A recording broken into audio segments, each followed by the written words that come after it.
I've been groomed. You're looking very shiny, like beautiful sheen on the fur. Thank you so much. I appreciate that. If you hear any half an hour licking my asshole before the panel to make sure I was clean.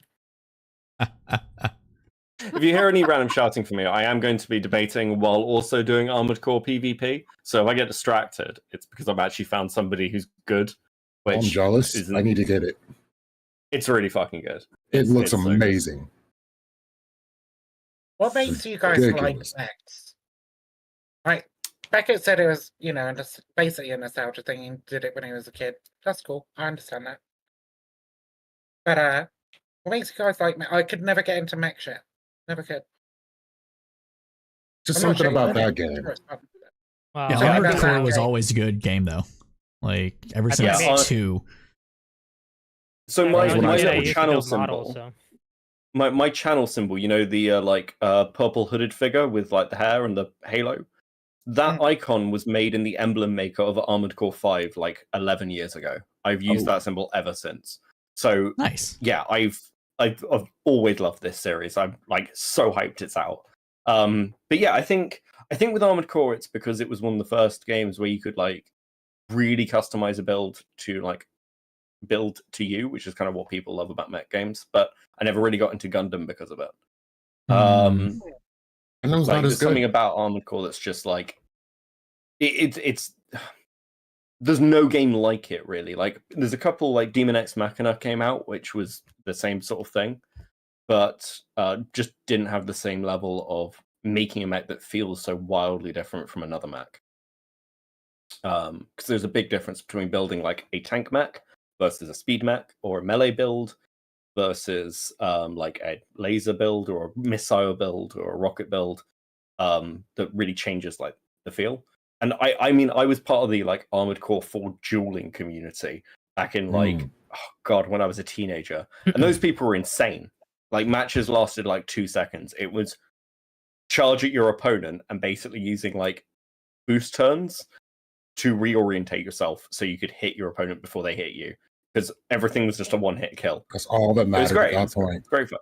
They actually have like attachments where you can have just blades for arms and things like that. And when you get good like that, it's a whole nother beast. And then that giant beam sword that you get later in the game got used widely. So yeah, that seems like fun.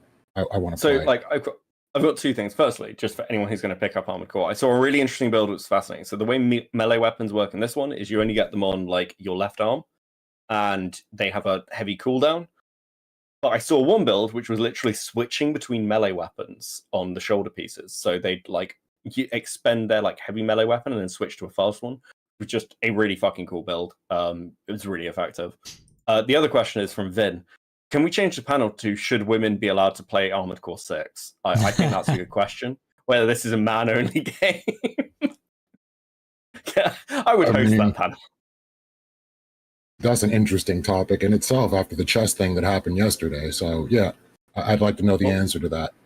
What was the chess thing that happened yesterday? I was thinking about should transgender women be able to play in the same league as men for chess? I believe it was.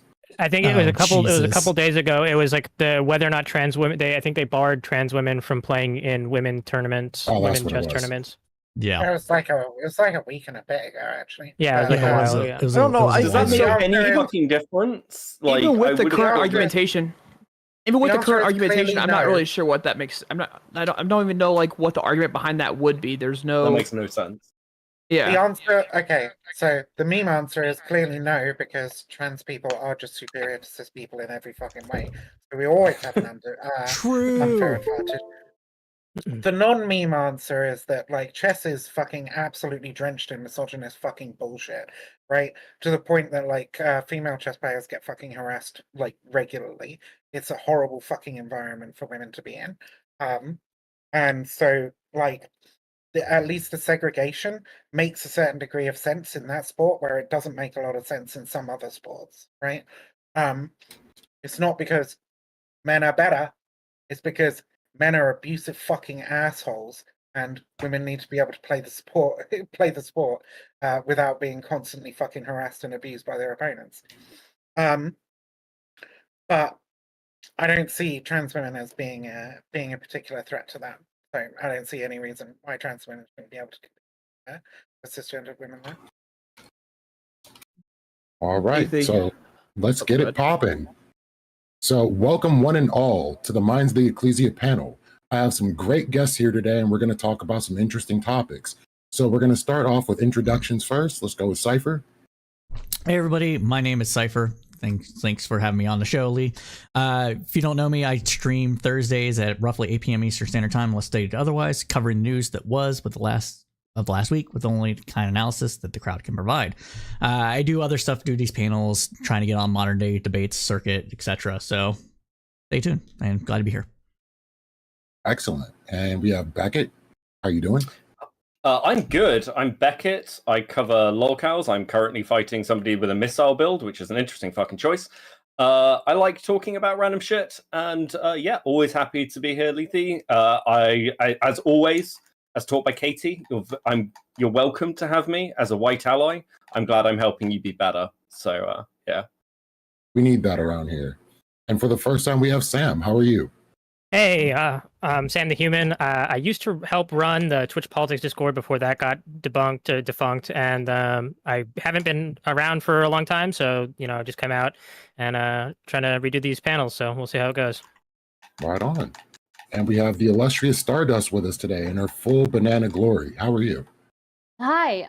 So I'm Stardust. I cover politics, news, drama, and niche internet drama. I was just on Alex Stein's prime time with Alex Stein just like a few minutes ago, and I was like the guest, so that was super cool.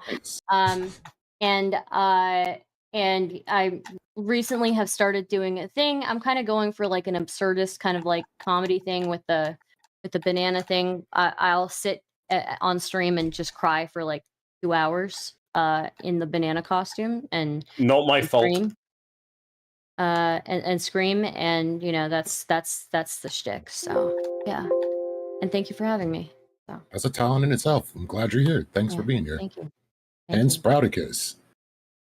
I am the Sprouticus. You can find me at twitch.tv/thesprouticus, where I don't stream. Hopefully I'll start again soon. You can find me at twitter.com/thesprouticus, where I tweet once a month. So yeah, follow me there. Right on. And we have Vivian back with us again. How are you? I'm all good. Yeah. Hey, I'm Viv. If you don't know who I am, you're a fucking idiot. And there we go. All right, I'm going to go straight to the first topic then. The largest study of brains of athletes younger than 30 finds early signs of CTE, even in amateur players. A new study from Boston University CTE Center has discovered more than 60 cases of chronic traumatic encephalopathy, known as CTE, in athletes who were under the age of 30 at the time of their death. This is the largest study to look at the neurodegenerative disease in young people. Researchers found about 40% of the brain studied had developed some of the earliest signs of the disease, which is associated with repeated head trauma. This study also includes what researchers believe to be the first case of an American female athlete diagnosed with the disease. So with us showing that these symptoms can show up earlier and earlier, and this is also something that happens with military training and other things like that, what should we be doing to protect our youth? And is this something that we're willing to sacrifice some kids to be able to enjoy our sports? So we'll go ahead and start with Cypher. Yeah, I'm probably going to take a take that people might not actually expect. So I think this is one of those situations where it should be kind of left up to the kid, the parent, at least when it comes to maybe high school sports, maybe getting into middle school. When it comes to something like maybe elementary school or something like that with contact sports, there's things that should be done just for those kids just in general. And maybe we shouldn't have those kids participating in sports that young, because even kids that young can't do anything when it comes to consent, like pretty much whatsoever. But as you get into upper middle school, high school age ranges, then there's more brain development that can lead to those decisions and leading to informed consent. So that's where my position is. Excellent. Beckett? Yeah, I think it's a difficult one. I think sports are important for people's growth. Whether they're like young kids should be doing contact sports is debatable, but I played rugby from the age of like 7, maybe younger. And I think that's pretty normal. Obviously, there is always going to be risks. There's risk in anything we do. I think the real solution is to ban American football because it's a trash fake game by a country that needs padding to play rugby. Excellent. Sam. Yeah, so after reading the article and a bit of the paper, I think my perspective on this is that the risk is like should be passed on to the parent and the children, and that decision should be made there. Something that the head of the institute said, the CT Institute at BU, which is where the paper came out of, said that that we should not overlook the benefits of like sports for young kids and athletes and their effective age, just because of this study, because this study is a very narrow study. It's not necessarily meant for prevalence of CTE in a broader general populace. It's just specifically talking about people who were selected that were symptomatic. So it's not even looking at all young athletes under the age of 30 who had passed away. It's only athletes that were symptomatic under the age of 30 who passed away who donated their brain to this study. So like we have to understand that what the study is saying in order to make these kind of like conclusions of like whether or not we should have kids being playing sports in the first place. Excellent. Stardust. I'm going to take an unpopular and radical opinion here. I think that children should, until the age of 18, children can participate in sports, and they can even participate in team sports. But I think we should do all we can to prevent them from getting these CTEs. And I think we should do. I think we should prevent them from participating in things that are going to cause that, like football and stuff like that. So, yeah, no sports. Thank you for that. No sports that basically that can cause serious injury like that. So, yeah. Excellent. Sprout with the Colts t-shirt on. Yeah, so I played sports in high school. I played sports in college. I played tennis in high school. I played rugby in college. I got one concussion through all of that, and it was playing tennis. So it doesn't matter what sport you play. It doesn't matter if it's contact sport or non-contact sport. You do run the risk of having a head injury or brain injury. I think that we should do the most we can to help kids prevent from getting these injuries. Kids, professionals, and amateurs all alike. I think we should do the most we can to prevent them from getting this type of injury. But unfortunately, it's just kind of the way it is. If you let fear run your life, then you're not going to live at all. So I'm pro kids playing sports. Just let's add some safety precautions. Maybe in high school we just have different helmets or whatever it may be scientifically, but do the best we can to try and minimize that. I also find it very funny that the Brit on the panel here is talking about American football when his team can't even score a point in the World Cup. So, is what it is. Shots fired. Vivian. Becca's not the only fucking Brit. He's the only Brit that talks so far. Wow. So you're after me. I think Sprout's just overlooking trans women. I think that's what's happening here. Like that, right? Yeah, I mean, it wouldn't be the first time. It wouldn't be the first time. So, hey, here's my take. All right, there are two forms of legalized slavery in the United States that I'm aware of. I'm sure there's many more. First is the American prison system. Obviously, the 14th Amendment enshrines slavery into law. The US Constitution loves slavery. The second is college fucking football, where young people smash their fucking heads into each other and get these horrible fucking brain injuries and end up disabled, fucking mentally ill, suicidal and shit, right, for life. And they don't even get fucking paid for it. The people who get paid for it are the people fucking pushing them into doing this. So there's a conversation to be had here. I agree with most people on this panel, by the way, that I think that people, I'm very freedom. Okay, I believe that people should be able to do whatever it is they want to do within informed consent, and as long as they're not fucking with the freedoms of other people, right? But one, I don't think that these people are giving informed consent because I don't think they are properly informed. Two, I think they're generally coerced into it, especially if they're a student with like low grade scores or whatever. They see this as like the only way that they're going to be able to have any kind of career or get out of poverty or what have you. And I think they should at least be fucking paid for it if they're going to do it.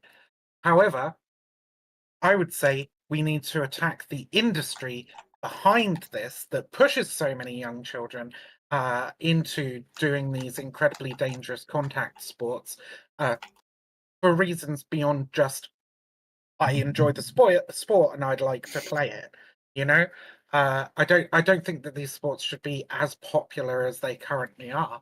I think it's a modern day of like modern day gladiatorial bullshit.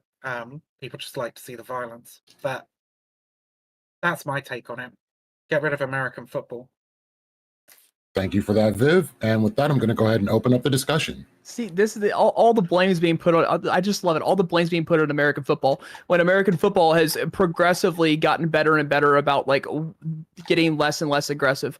You don't have like Bob Sanders types that completely like laying people out in the field anymore. You don't have people like dive tackling anybody else. These are things you just can't do anymore. You can't even lead with your fucking helmet. So like there's been rules implemented to make this sport much safer and to much less injuries.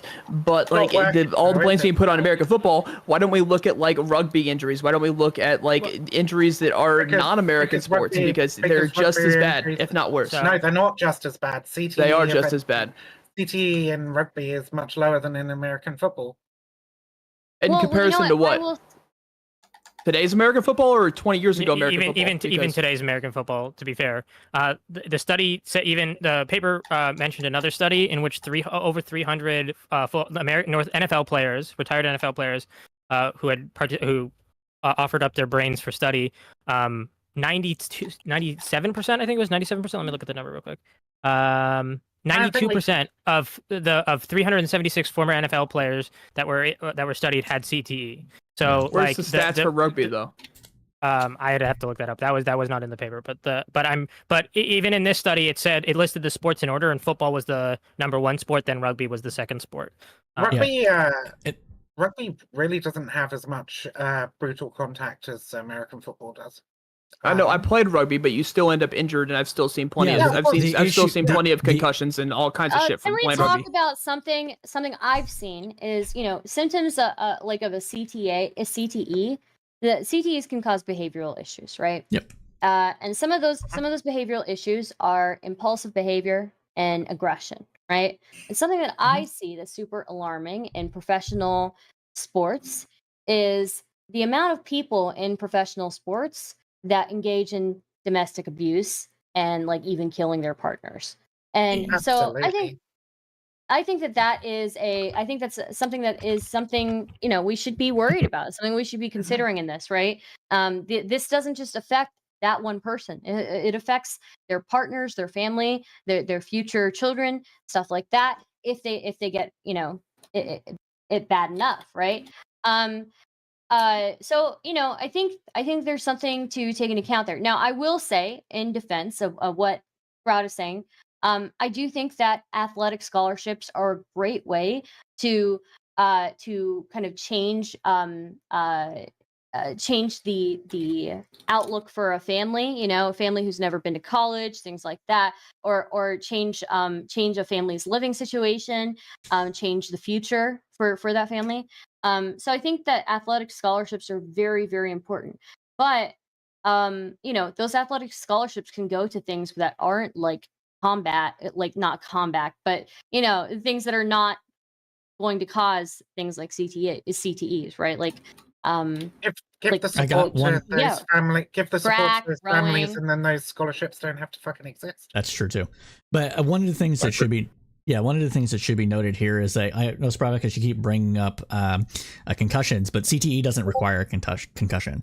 What it does require is constant head like hitting or body like whiplash kind of things.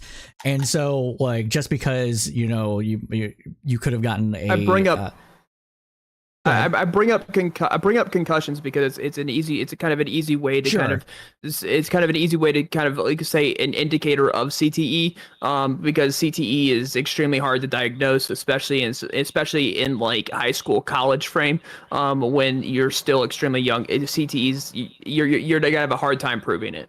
Well, yeah, you can only prove it by an autopsy. Right. So that's why we have these recent autopsy reports coming in, because people are actually giving up their bodies to science in order to study this more fully.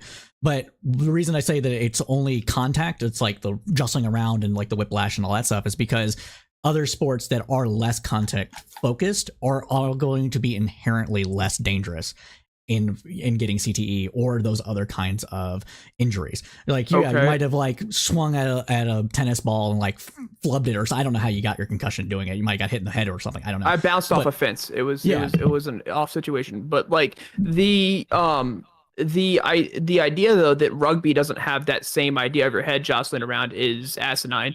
The idea that ice hockey doesn't have that. Sprout. What I said was it's not as bad as American football. I played rugby when I was younger, right? My parents made me play because I was a fucking sissy and I needed to man the fuck up. All right, so and I was tight prop. All right, and tight prop is right in there in the fucking scrum. Okay. We're like the big pushy fucking people that do a lot of the contact, right? And no way did we do half as much contact as the average American footballer does, because we go after the ball, right? We don't tackle random fucking people on the pitch. So it's very obvious that there is more contact. And it is, you're right, it's controlled. Yeah, it's much more controlled. You're not allowed to tackle above the waist. You got to go for the ankles. You break up scrums and rucks. There is a particular way that you like scrum down and you like deal with a ruck. There's definitely danger. Like you drop. You will be penalized if you can hold on to the ball and push through the opposition team. The ref will still stop you pushing because it's seen as dangerous to do that. So even if you're physically strong, you can't. I want to take a hot take here, and I think that young people and women shouldn't even participate in rugby. If it's like a sport that has like a high incidence of CTEs, then they shouldn't do it. Let's ban it. Well, we don't know if they have. The thing is, again, the experts in this paper also want to indicate that like the age is not a factor in whether or not you develop CTE. It's the cumulative number of impacts. So if you have 5,000 impacts between the ages of the capacity for informed consent is what we're talking about here. I think with Stardust, which I don't agree with, by the way. But if you're older, but the informed consent that we talk about when we're talking about children, we're talking about including their parents in that decision, right? Like, I don't care. Sure, I don't care. I don't think if the parents. Even if the parents are involved, I don't care. I think that we should protect children, and they can make that decision when they're adults. But I don't think we should. I don't think we should have them doing that. I mean, even if you want to take that, should women in particular be protected from this? Because I don't think you're going to manage to get young men to stop playing sport in the same way, because I think that. So essentially speaking, there is not as much of a cultural push for women to play sport at a high level as there is with men. But I don't think you're going to get like young men aren't going to stop playing football, for example. That's seen as like a very American pastime to like play catch with your dad. But playing catch with your dad is not what's going to cause CTE, right? Like playing flag football isn't what's going to cause CTE. It's specifically like the head injuries that are in full contact North American football that is causing the highest rate of CTE. Again, in the paper, I know that some people join the panel late, but like the paper says every 2.5 years of playing football at full time leads to doubling your chance of having CTE. So like, I just don't know how accurate this study is in total, because they also make the acclamation that that position in NFL or position in football does not make a difference. Right. There's obviously positions in football to where you're less likely to get hit and much less likely to get injured than other positions in football. But you're always getting hit in football, because in football you're standing at the line and you're running into each other. That's the Not problem. if you're the kicker. Not if you're okay. Not if but that's not if you're the kicker. playing. If you're the quarterback, it's much less likely. Running back, I can see a lot. Sure, it's cumulative hits, right? It's Like again, cumulative, if you're more likely to get hit, you're more likely to have CTE. Again, it doesn't. I'm just curious. I have a question. You mentioned flag football. I'm a fucking Brit Bomber. I have no idea what the fuck that is, right? But here in the UK, we have touch rugby, which they actually raise touch the football. age on. Is that touch essentially? football as well. Yeah, where you So don't flag do football. the Flag full football means you have a contact flag that you have to pull off somebody. Instead of it's a tackling belt somebody with a ball, you have thing, two flags, and you're supposed to rip them out of the pockets. There's a and similar throw them back. version for it for rugby as well. Yeah. There's a similar way that we play touch rugby to do that as well. Yeah. I can't believe I'm going to say this, but we tend to up the contact as kids get older, basically, right? So like under 11s, they play touch now, right? In under 11s, I think under 11s is when we started playing full contact when I was a kid, but nowadays they play touch. Yeah, I think like elementary under school 14s or something. I think elementary school plays. I think elementary school, at least elementary and intermediate in the United States, plays flag. I don't think that you're going to find any full contact football for elementary intermediate school. You're going to see flag football. Yeah, it starts around 5th grade. Depends on the state, but yeah. How old is 5th grade? How old is 5th grade? Yeah. 5th 11, grade is 11. 11. Yeah, Yeah, 11, 10, 11 years old. 11. Yeah. So that's what it was when I was a kid, but they've moved that up now for like rugby over here. I think that's perfectly reasonable. Like having a sort of like gradated approach to it or whatever. But I think the most important thing really is that like these sports just shouldn't be as popular as they are. 2, shouldn't be like a path towards getting a better life for oneself. That's fucked up. The idea that like you have to absolutely fuck if you're born poor, right, into a poor family, you can't afford fucking college or whatever, and you're not like the smartest person in the fucking room. The idea that like, oh well, I'm just gonna have to destroy my body and my mental health in order to be able to get a salary that's equal to some fucking posh kid who goes to another school, right? I think that's fucking disgusting. So it's a whole cultural thing. Frankly, I don't think we can just. Sorry, So, go ahead. according to this article, the youngest person they found showing symptoms was 17 years old. That's before they're out of high school in America. So that could possibly deal with breaking down cognitive function, behavior, like what Stardust was saying before. I mean, in America, let's be fair about this. Is anyone going to notice? No, nobody's going to notice. We're already too stupid. Well, I think the other thing to talk about is that like the symptoms that they talk about specifically are like depressive symptoms and alcohol abuse, substance abuse.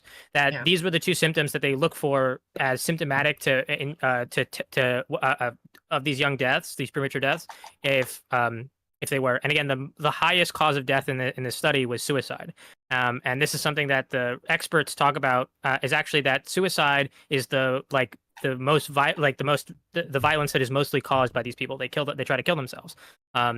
So again, I think that's the biggest risk that they're worried about, because youth suicide and young people committing suicide is a growing factor of death in especially in America and all over the world, right? So it's okay. Just give everybody Xanax; they'll make it fine. I'm joking. It's all of it. It's all of it. It's the entire fucking package. We're just talking about like, people need to know the risks of what they're getting involved in. They need to make an informed consent decision, and we need to make reasonable decisions about at what ages and under what circumstances it's reasonable for people to be able to make those kinds of decisions, right? Because we're not talking about something and furthermore, like I said earlier, we need to make it so that it's less of a huge choice for those people as well, right? Because I think one of the reasons that you can argue that, like, for example, children should have a measure of autonomy over certain medical decisions is because of the high impact that those medical decisions have on their life, right? Whereas, like, with football, you could maybe argue that the age of consent for such an activity should be higher, but the return argument would be, well, it has such a huge impact on their life if they get into it now, right? So we need to take away that kind of motivation, in my opinion. Well, again, I think the issue here is like, if a kid gets into football but doesn't pursue it past 5 years or whatever, it's not necessarily going to make their chances of developing CTE any worse than somebody who starts it in their adult life, right? That's what I'm saying, is that like the consequence is not necessarily. I think you pointed out where it's like having to start from an early age and continually do this sport is the problem, rather than necessarily doing it at a young age, is what I would point out. And I mean, So if I can, so I understand what you're saying, Sam, but how are you going to regulate that? And also, like, you've got children. We're talking about children, right? Children make stupid decisions for themselves. They don't care about. I'm the not fucking saying. I mean, future, I'm saying right? that the parents should be part of that decision making for Right, kids. but Like, I'm not. but the parents can also be a bad influence, right? So Okay. children will often feel social pressure to participate in these CTE heavy sports because it's a way of socializing, things like that. And then on top of that, they've got family pressure that might also influence whether they feel like they need to participate in these sports, because it can be a variety of things like socializing with family, but also the family could really be pushing them on that because the family wants them to get a scholarship to go to college. And so they feel like from that pressure that they have to participate in it. So parents don't always make these good decisions either. And so that's why I would argue is that, we shouldn't allow children to even participate in CTE heavy sports until they're 18, until they are able to make that decision themselves without feeling this the pressure from their parents. Do you Star, do you think that we should just magically turn kids into adults at the age of 18, or do you think they need to have some sort of preparedness to be adults before they turn 18? I mean, they should have some preparedness, and hopefully at 18. But 18 is the age that we decided as a society that they are adults, right? And so how do we 18, get that? So at 18, we obviously want to also, work on informing them in the best possible way, right? Right. So on all the future risks. I don't know. I think all if you can sign up to the fucking army at 17, you should probably be able to play sport before then. Well, right? Everything that you would implement to teach 18-year-olds about consent and what they're getting into, you can use as resources to inform parents. There's like, any policy. Yes. Wait. What do you mean? Radical difference between I'm not talking about the money. And an 8-year-old. Right? Okay, but I'm not talking about the 8-year-old. But if the parent is involved in a decision-making process, Fuck the parent. Why Stardust already fucking talked about why the parents are fucking unreliable. Well, then frankly, you use the same. So what Cypher is pointing out. Let him For finish. any life-changing decision, fucking parents should just shut the fuck up. That's not going to fly anywhere in the United States. So you should let Sam finish his damn point. Okay, then I don't care whether it's going to fucking fly or not. You do realize that the It's majority of the people that play in sports are doing it because they want to, not because their parents want to, right? Right, but that's the thing. That's fine too. That's why I'm saying the kids also need to be part of that conversation. I think if a kid goes to a coach and says, "I don't want to play this sport. My parents want to make me," that coach should be inclined to make it so that the kid can't play the sport. And also, the coach can also be a source of pressure, though. That's fine. Can be a source of pressure. Everything. So we should. Here, okay, you're right. Stardust. Wait. No. I have not been able to finish one sentence. I have not been able to finish one sentence. Okay, Stardust. You're right. We should take kids from their parents right when they're born, grow and age them up in a government facility where we make all of the state makes all the decisions for the kids to make sure that they're grown up safe. But this is just going off. Let him finish. Because the hyperbole is that we can't in reality we can't decide everything for we can't insulate every decision in this way that we're like, okay, well, the parents and the coach and the kids and their peers are all going to pressure them. We understand that. That's every decision ever. You're going to have people who are going to pressure you. What we can do is we can arm everybody who's part of that decision-making process with the best amount of information, and then ensure that those people are doing the best through either policies or through some kind of other means. You make sure that there's some way to double-check the coach isn't pressuring these kids. You make sure that there's some way for people to understand what's going on in the system. That's what you do. Okay, but you can't so I think the analogy is just dishonest. Really, it is. There are things that that we don't allow children to do, even with the consent of their parents, right? Like I believe getting tattoos, right, is Nope. one of those things. No, isn't you can it? get That's a not. tattoo. You can Nope, get you a don't. tattoo is Yeah. 15 in some states. Yeah, you can. Yeah, I think it was- I think it's like 12 in 16. some Yeah. states. 15, wait a minute. 15 is still an age limit. 15 is still an age limit. You're not taking your kid at 10 It years old to depends- go get a tattoo. It also depends depends. on I'm the sure that state. there are. You can take your I'm kid sure at 10 there's years also- old to get a tattoo. You can take your kid at 5 years old to get a tattoo. It depends on the state. It's Wait, at where? like 15. Where? You can go Yeah, get a where? tattoo yourself. Citation needed. Where the Indiana. fuck can you do that? Indiana, you can take your Indiana. kid at like 5 years old to get a tattoo. Yeah. That's What's fucking going to happen when you ridiculous. At Alabama, what's gonna there is happen no when way. you show I mean, up that to the just tattoo shouldn't parlor happen. in This is another. Indiana I'm just- with your I don't 5-year-old? know. Let's I start don't us- know why you're making an another- argument that Wait, something wait, Let's start us obviously, finish. obviously Wait, unethical guys, should guys. be allowed to happen because like Guys. somewhere else does it.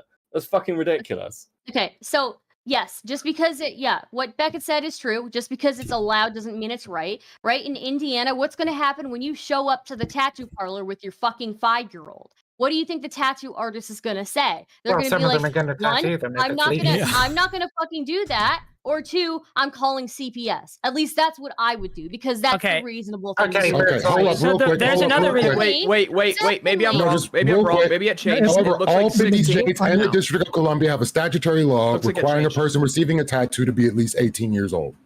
Oh my It looks god! like- it look- that- it- I it didn't looks hear like any with of parents- that. Oh, with so parental, people are just I've got the lying. That's Wikipedia great. It page looks up like right the now. ages, the People ages. are It looks like it lying. changed in One Indiana. person Looks like talk it at a changed. time for the love of fucking God. Yes, please. The ages, With- the I ages I just want to 18 correct across myself the before entire- someone oh my tries God, to come shut up. after me. No, shut up. What is Sven. that? Shut up. Okay, Shut up. cool. The age is 18 across the entire country, according to Kai, what he just looked up now. And that is as fucking dumb as allowing 5-year-olds to get tattoos.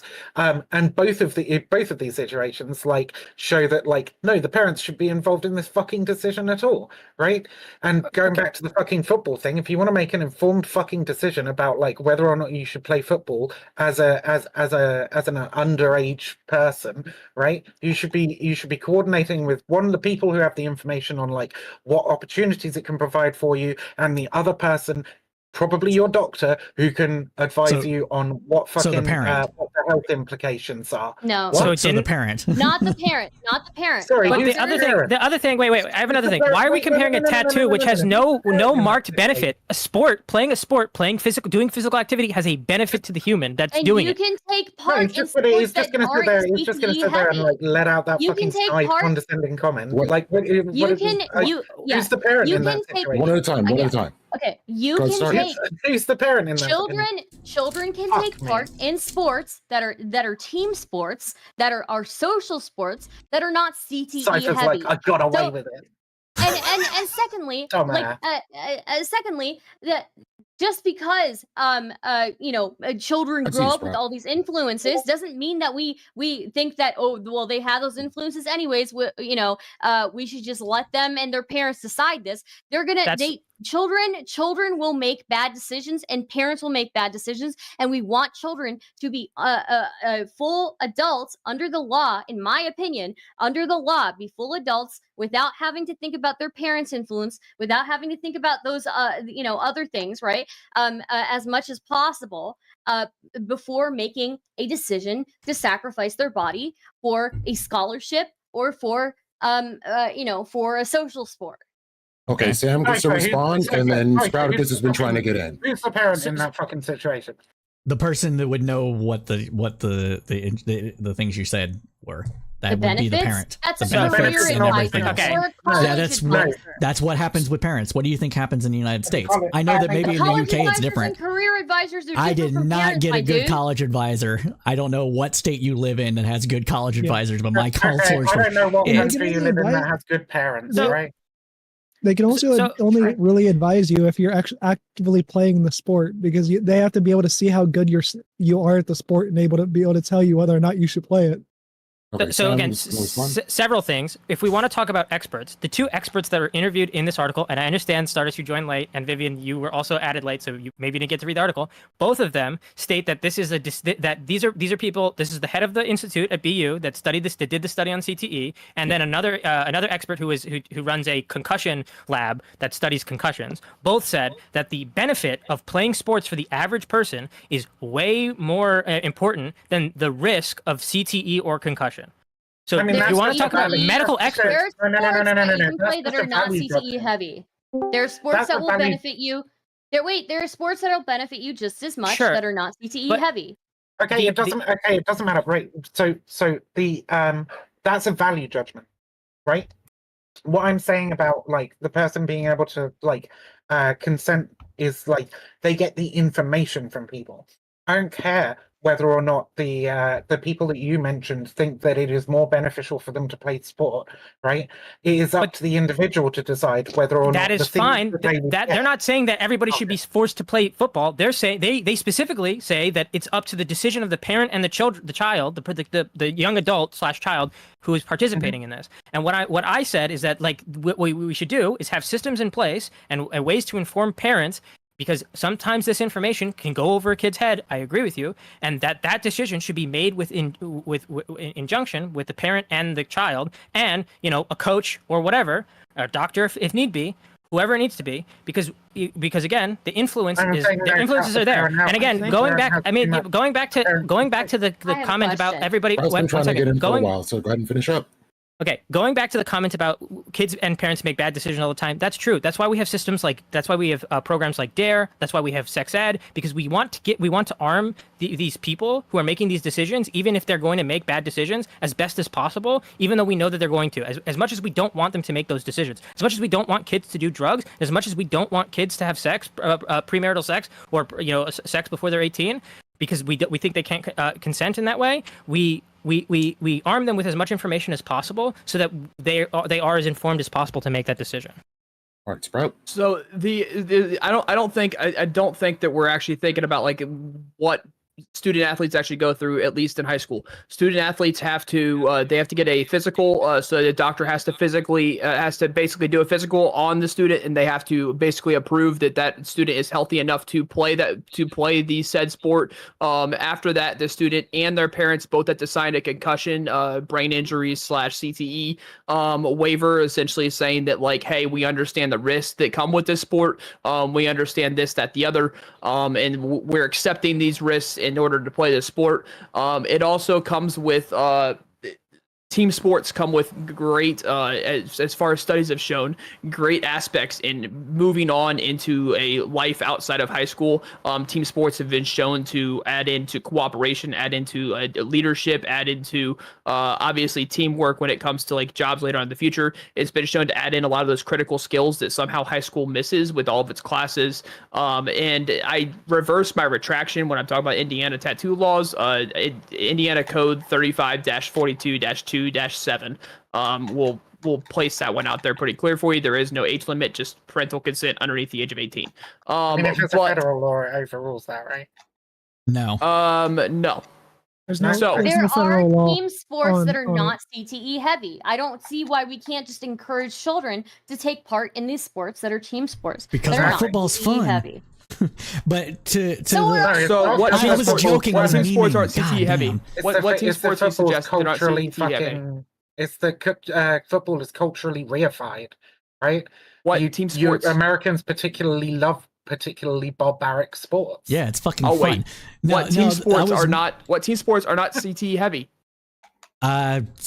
Track and field, I'm asking- volleyball, Yeah. baseball. Like Track and field is these not soccer. team. That track and field is not a team sport. That's an individual sport. do CTE Baseball is a easily team in baseball. sport. What are you talking Uh, about? Track and field is a team sport. Track and field is not Yeah, a it team sport. is. It's an The- individual the- sport. relay is a team, but I understand what Spartacus is saying, so I'm not going to quibble over it. But we haven't even gotten Volleyball. to what could be Yeah. done as far as mitigating these from changing how the sport is played perspective, which true is too. something that That's we also could true. do. For what instance? We're one of doing the that currently. One of Soccer, the tennis, things, curling, darts. one of the Ping easiest pong. things that could be done for I this think to I think we're not going over the obvious factor that Americans Cypher are finish. emotionally Let's repressed Cypher and need finish real people quick. need an excuse to hug other people. That's what Cypher, football's go. about. They just need their closeness. They just need You their want to go. That's talk fair. about emotional repression? you But say the that. point. You the say point that, is, but though- you talked about rugby earlier, and you're literally fucking hugging the Wait, entire let's time. Cypher talk. Fuck. I think Cypher he's not finish. emotionally Cypher, go. repressed. He's just British. Cypher, ahead, just keep Cypher. talking. He's very Anyways, outgoing and one of the emotionally things that could unrepressed easily for a Brit. one of the things that could easily be done here is that we could simply cycle out players more, which would obviously reduce the number of hits that they're receiving over the lifetime, and also increase the sport availability to more players. About practice. So practice is the same thing. Practice still happens. Practice still happens though. Yes, and what happens during practice for the most part? What happens during practice for the most part? It's drills. Practice the sport. It's drills. Yes, they're drills, sure, but to act like they don't also practice. Like Yes. I had friends on the wrestling team, right, who like literally starved themselves, like in high that's school, were like basically. That's because that's a weight division sport. Yeah, It's a but weight they're division basically- sport. That's why. So what? Yeah, but it's still So an what? issue. It's still Like they bad shouldn't be for doing that. them. Yeah. It's still bad Right, for but them. that's what the issue is not. They're growing children. They're growing men. You know, But that, again, you should I don't be starving yourself. as That well. again, what Cypher is saying would talk about this, because if we change the way that we do that sport, if we figure out a better way than weight division, which is really hard for a contact sport like wrestling or a combat sport like wrestling, where weight division is why those kids are doing that, because they're trying to hit certain weight goals, right? But we have to talk about how can we fix it? What systems can we place instead of just saying we shouldn't do it, is what Cypher's saying. Yeah. Well, I mean, there are suggestions, like for example in MMA, right? Like where there's a couple of different divisions who do, different organizations who do things differently, because cutting weight is such a fucking huge problem, and it's like led to deaths. Yeah. So I don't know specifically what those are. I know, Correct. like, That's what I'm certain saying. MMA divisions are, but like Condemning. probably try and fade some of those in. The simple idea though, and I'm gonna kind of go back to this practice point. In practice, most of the time you're not doing scrimmage. Most of the time you're running drills. You're working on footwork. You're working on hand arm work. You're working on like some type of work outside of scrimmage. Scrimmage is actually extremely rare when it comes to practice. Scrimmage days are usually the fun days when it comes to the athletes, that they get to scrimmage. That day is usually one of the fun days. And so they're kind of like rare and mixed in between. Yeah, and that's simply because they don't want to cause an injury to a player to make them not be able to play during the Don't game. exhaust your players. Yeah, it's also because you have to focus on technique, and you don't get technique by playing the game. You get technique by practicing the individual parts against a thing. So whether it's hitting the bags or doing like agility drills, etc. I will say it is based if we replace American football with soccer, because then the United States could actually do well in the World Cup. So that's I'm okay with that. Fringe. No, you get Which rid of is- soccer. Soccer has some of the worst fucking culture that comes with it. Holy fucking shit. which is not really a contact sport. So Well, that's a point for Star. Yeah, well, I mean, soccer Depends on the football team. Depends on hooligans the exist in the soccer United team. States. I have Football been to a hooligans few exist in matches the US. where it has very much I don't been a contact necessarily sport. agree. I think soccer players can get some pretty serious injuries. But yeah, I would Bubble still wrap say, like, America. why wouldn't Sorry. we just take like we make sure that certain things are unavailable to children already, like alcohol and drugs, right? Like why wouldn't we just make sure that CTE heavy sports are not something that children participate in or need to participate in? Where do you draw the line, though? Wait, beer. where do you? I guess where do you draw the line? Because when does it become too dangerous? Like when are we going to let fear run our lives? Because this is exactly what we're trying to do here. Is we're trying to let fear run exactly what's going to happen. No, we're not. These students Well, we already may signed. as well Wait, let stop. kids- 1 second. These students already signed waivers with parent or guardian signatures as well, stating exactly what the risk of injury is happening. They sign these waivers. They get the physicals. They're doing all of these steps to be able to play because it's a sport they enjoy, it's a sport they love, and they decide they want to play it. So For some of them, where yeah. do you draw the line? I mean, I'm not arguing for UFC in high school, right? But where do you draw the line? So again, like I mean, where do we draw the line with drugs, right? Like we allow kids to have caffeine, right? But we have ways of like figuring out what is the limit. We let kids have That's all caffeine fucking at a certain arbitrary. age, right? It is very arbitrary. It is It's all arbitrary, arbitrary sure. and But like, culturally I just informed. don't think we should be having MMA clubs in high school. You know? I agree. No Elementary UFC school. in high school, and that's already a thing. Like, there's no UFC in high school. So when it comes down to it, right? we already have a line, no UFC in high school, right? And I'm sure there's other sports you can put on the other side of that line. But so the line we already exists, have that so line. But what you're that's wanting where to it do should is be.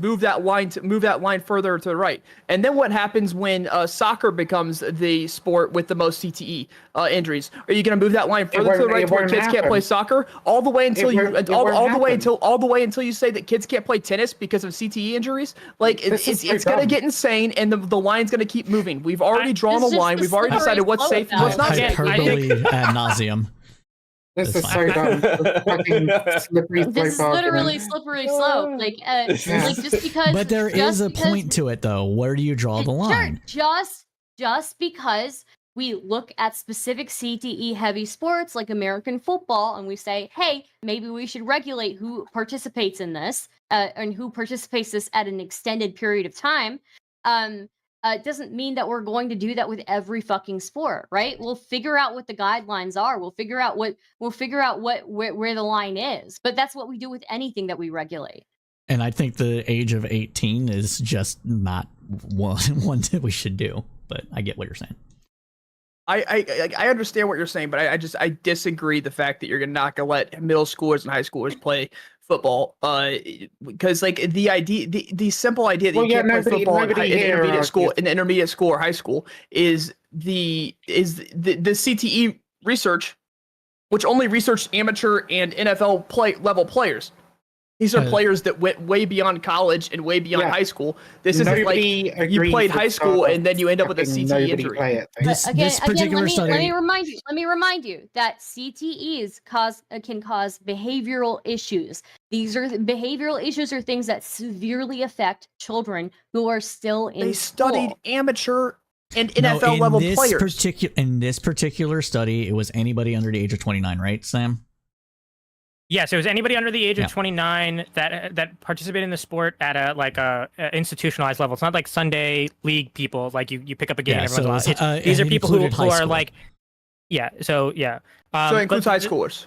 Yes, it does include high schoolers. 17 was the youngest. 17 was the youngest one. Yeah, and again, these are all people who had passed away, who were symptomatic, right? So this isn't this study cannot tell us this is your chance if you play this sport. How likely you're going to have CTE, because that's not what the study is. How many people?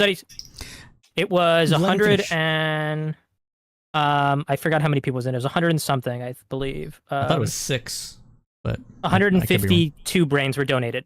So if 152 people were studied during this, and these were the symptomatic brains that were donated to this, I don't know, double it, call it 300 people, and then divide that by the amount of people under the age of 29 that play these sports, like you can't use this to make this any is becoming more and more abstract. You can't use this study in any particular thing to make a actual informed decision on how prevalent CTE is in these sports. Because as Sam was saying, this study only looked at people that were already symptomatic who had chosen to donate their brains to science to study this. So that has got self-selection bias in it on top of already being biased towards people that were showing symptoms. So we don't know how prevalent it is. We just know that it is a risk. That's all you can say from this. Okay, which has do been those Sam's risks point the whole outweigh time. the benefits? Do the risks outweigh the benefits? Probably not. Like, we know that things like team sports and the importance of community programs, these are one of the easiest things to do, are good for developmental, they're good for our general fitness and health. Does it have to be football, though? It probably doesn't have to be football, but at the same time, different sports are going to have different reads and interests. Certainly team sports seem better than more isolated sports like golf.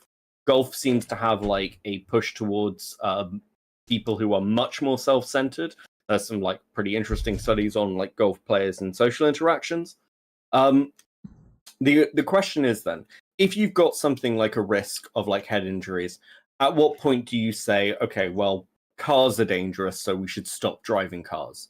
If the benefits outweigh those problems, which in the case of cars, they obviously do, because someone's proposing banning them, you carry on doing it. Is it a risk? Yes, but ultimately football and rugby are both physical contact pastimes. And I will say this, looking at the state of American inner schools, I think their sports programs are probably the least dangerous thing about them, right?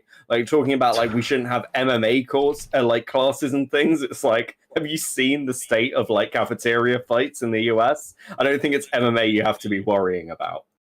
Well, I don't think we should have. I don't think we should have high school approved UFC sports. Like I don't think the high school should be approving of these. I think that they should be disapproving of these, and like of course disapproving the fights that happen in the cafeteria. You don't believe? Fuck off! You don't believe that. Also, is there anything? Is there anything? I don't think. No. Hold on. Sprout, you are somebody who understands the benefit of training and teaching somebody, whether it's with firearms or anything else. The like importance of discipline. So would you prefer to have like a load of young people who are brawling, or would you prefer to have an outlet which is structured with actual rules in it and the benefits of contact sports, even like physical contact sports like boxing, MMA, wrestling, have been known for fucking ages. Like MMA isn't what it was 10, 20 years ago. MMA is a highly structured sport which largely goes around learning a mixture of martial arts and largely grappling moves. It's closer to wrestling than it is to fucking boxing. I don't know why you take the stance that we shouldn't do that. I think that's a wild stance. I don't think it should be high school endorsed. Why? Because I think because one, I don't think high schools are going to be able to have the money to pay for an actual MMA class that would be worth anything at all, including trying to protect yourself. I don't think they would be able to teach that and be able to pay that person. And two, I think the private market would be able to do that much better. So if you are interested in MMA, the private market, you can do it from the age of 5. I don't think it should be school endorsed. Okay, but your arguments there are we don't have the funding or it wouldn't be good. But that's because true. Like why we shouldn't teach student. Okay, but the safety. If you think the safety isn't good because schools aren't going to have enough money for it or not going to put it in, you should have like a cutoff of school funding. Whereas if you're below this point, you're not allowed to play football or basketball or any other thing. Like again. Oh no! Don't worry. They figure out how to pay for helmets. Like if you look at poor schools, they pay for the field. They pay for the helmets.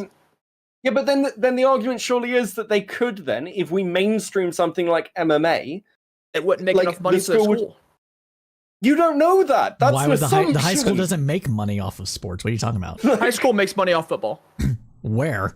Okay, so any a lot of high schools. A lot of high schools make money off football. Sure, I agree with you, but that's not true of all sports or all programs. So, like, why? And it's not like MMA hasn't shown that it's got some money invested in. Wrestling teams in high schools do very well. Wrestling competitively in American high schools is a very popular sport. I don't see why you couldn't like transfer a lot of the stuff that you learn in wrestling to something like MMA. I don't think that kids under the age of 18 should be basically having endorsed anorexia by their coaches for a sport. I just don't think that that's right. But that where the fuck did that come from? That's something we can change. That's something we can change. That was a point you made previously. But again, that's something we can change about wrestling. That's not a bad thing. That's not a bad thing about wrestling. It's something we can change about wrestling. Now, to address the actual point that was brought to me was I believe that wrestling is a much safer way and it's a much easier thing to teach than MMA, than UFC, than Brazilian Jiu-Jitsu. Wrestling is much easier to teach and it's much safer than conducting strikes to the head.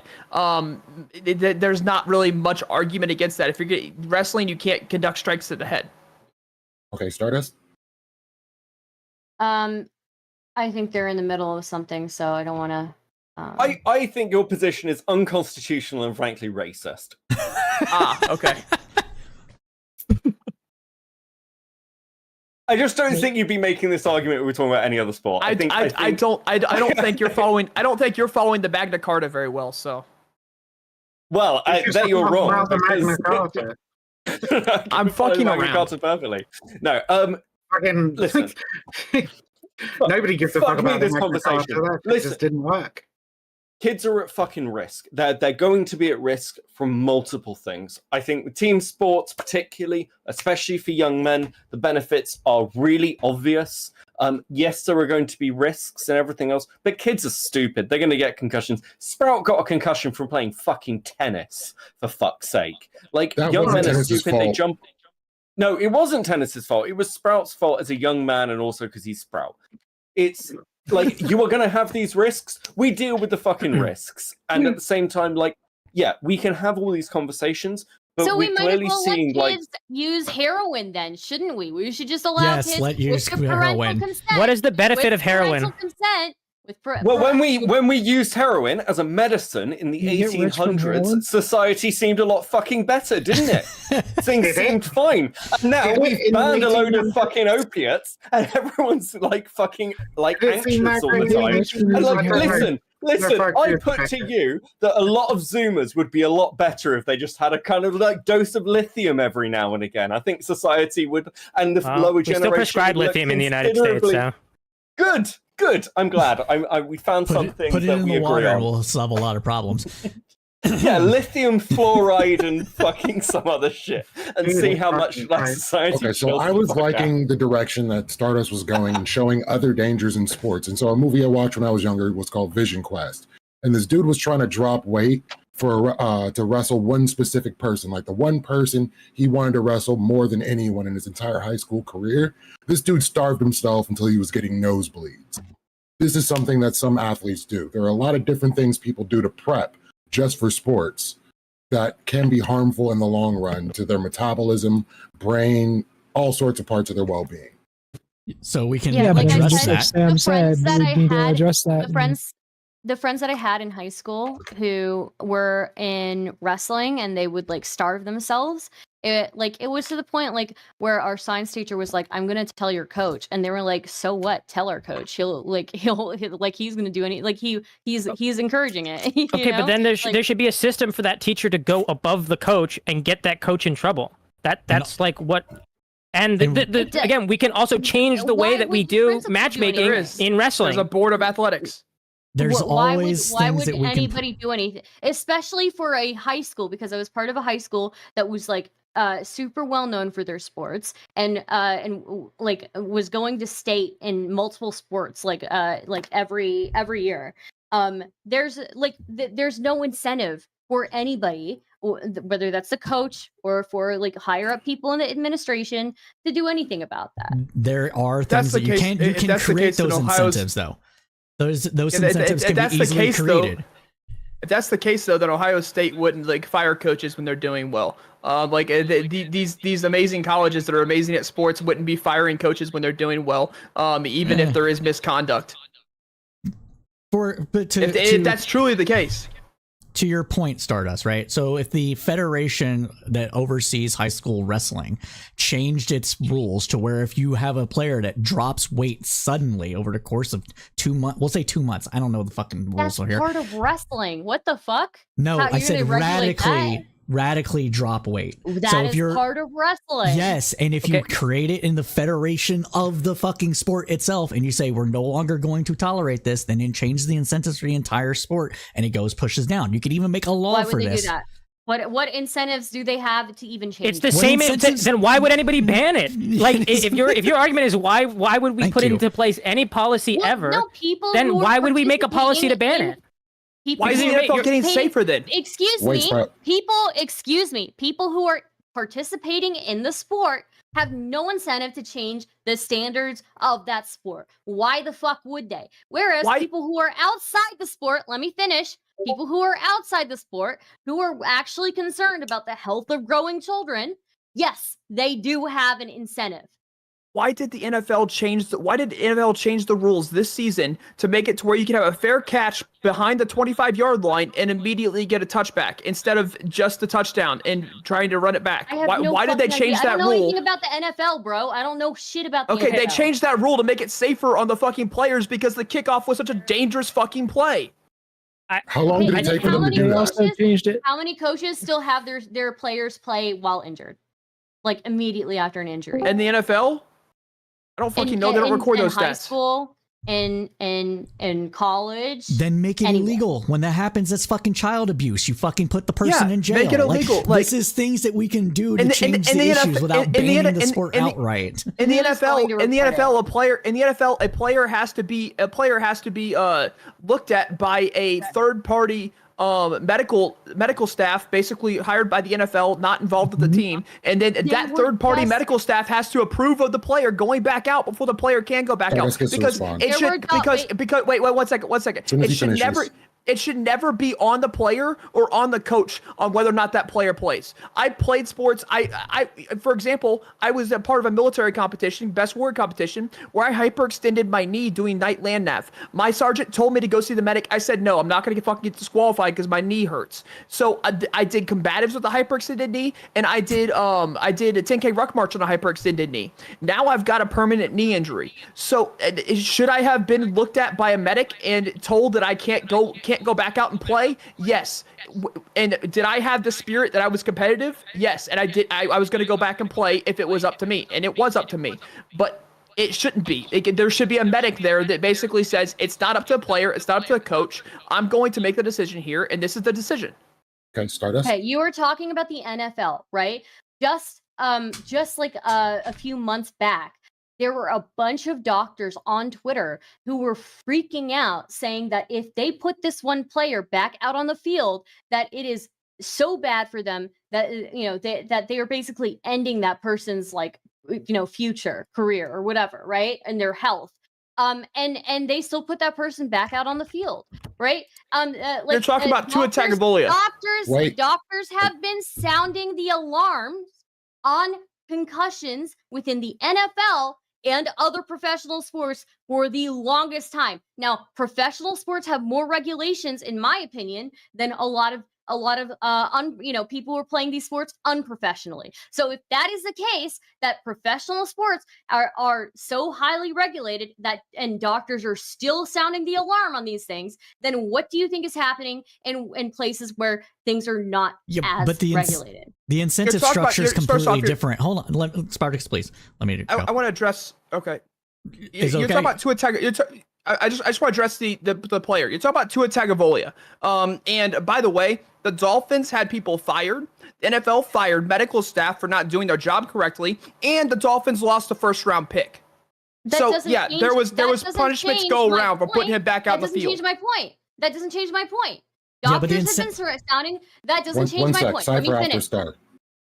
When doctors have been sounding the alarm on professional sports for a very long time, for years and years and years, and a professional sport is better regulated than a lot of people playing those sports at the unprofessional level, what the fuck do you think happens when people play those sports on an unprofessional level? So first, I think that you're wrong about the fact that the NFL is more regulated than high school. And the reason I say that is because the NFL's incentive structure is, one, it's mostly private, so there aren't a lot of regulatory bodies over it, right?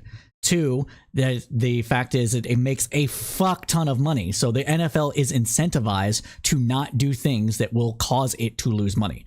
And once those things came to the forefront of the public conscious with the CTE, specifically after that Will Smith movie came out about the CTE doctor that we're all talking about kind of here, that is when people are like, oh, maybe I won't watch football until they start to fucking change things. And then that's when the football is like, oh shit, all this stuff came out. We got to do something to make it look like that we're actually caring. And that's when some of these rules changes come in.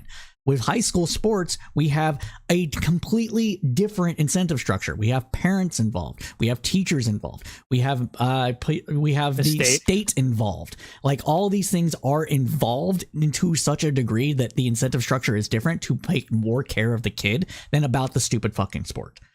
Each state has their own athletic association. Let's respond. I think those for Stardust. Okay. So you have got also a variety of different influences within the high school level. Once again, I will reiterate, right? Parents will push their kids to be involved in extracurriculars for the opportunities of scholarships. Children will also feel the pressure to join these extracurriculars and these sports because their friends are doing it, because it's the cool thing to do, because their parents are would want them to do that, and they want their parents to be proud. right? And also they want their coach to be proud, right? So there are a variety of incentives, and even the schools themselves, like we said earlier, do make money off of those games, right? So there are a variety of incentives there that I think probably come in the way just as much. But you're saying that we can't change I'll let you go after they finish up the exchange. Okay, thank you. Go ahead. Thank you. So then, but you are also saying that we cannot change the incentive structure that exists within high school sports or middle school sports, wherever we want the cutoff to actually be, to where we allow kids to participate in contact sports. You're saying that you can't, the incentive structure is incapable of being changed because of X, Y, and Z, and that's just not the case because of where the incentives actually lay. The incentives lay with the state. They lay with the parents. I know people that they're fully telling their kids they can't play football because of the CTE study that came out in football 5, 6, 7 years ago. Like, there's different ways that can go about it, and we can make it less of an issue by doing things like I already said, such as cycling players through more during a game. And that's where I'm at. I think I know plenty. Again, I knew plenty of kids who were starving themselves, and and the coach wouldn't do anything, and their parents wouldn't do anything, and that was just part of the culture, right? And so we can all wait. Let me finish what I'm fucking saying. Okay. We can all point at these personal anecdotes and be like, oh, I know somebody who did this, or I know people who have this going on, right? At the end of the day, we will always have parents who are going to push their kids a little too far, coaches who are going to push their kids a little too far, and yes, while you're right, we can change the incentive structure.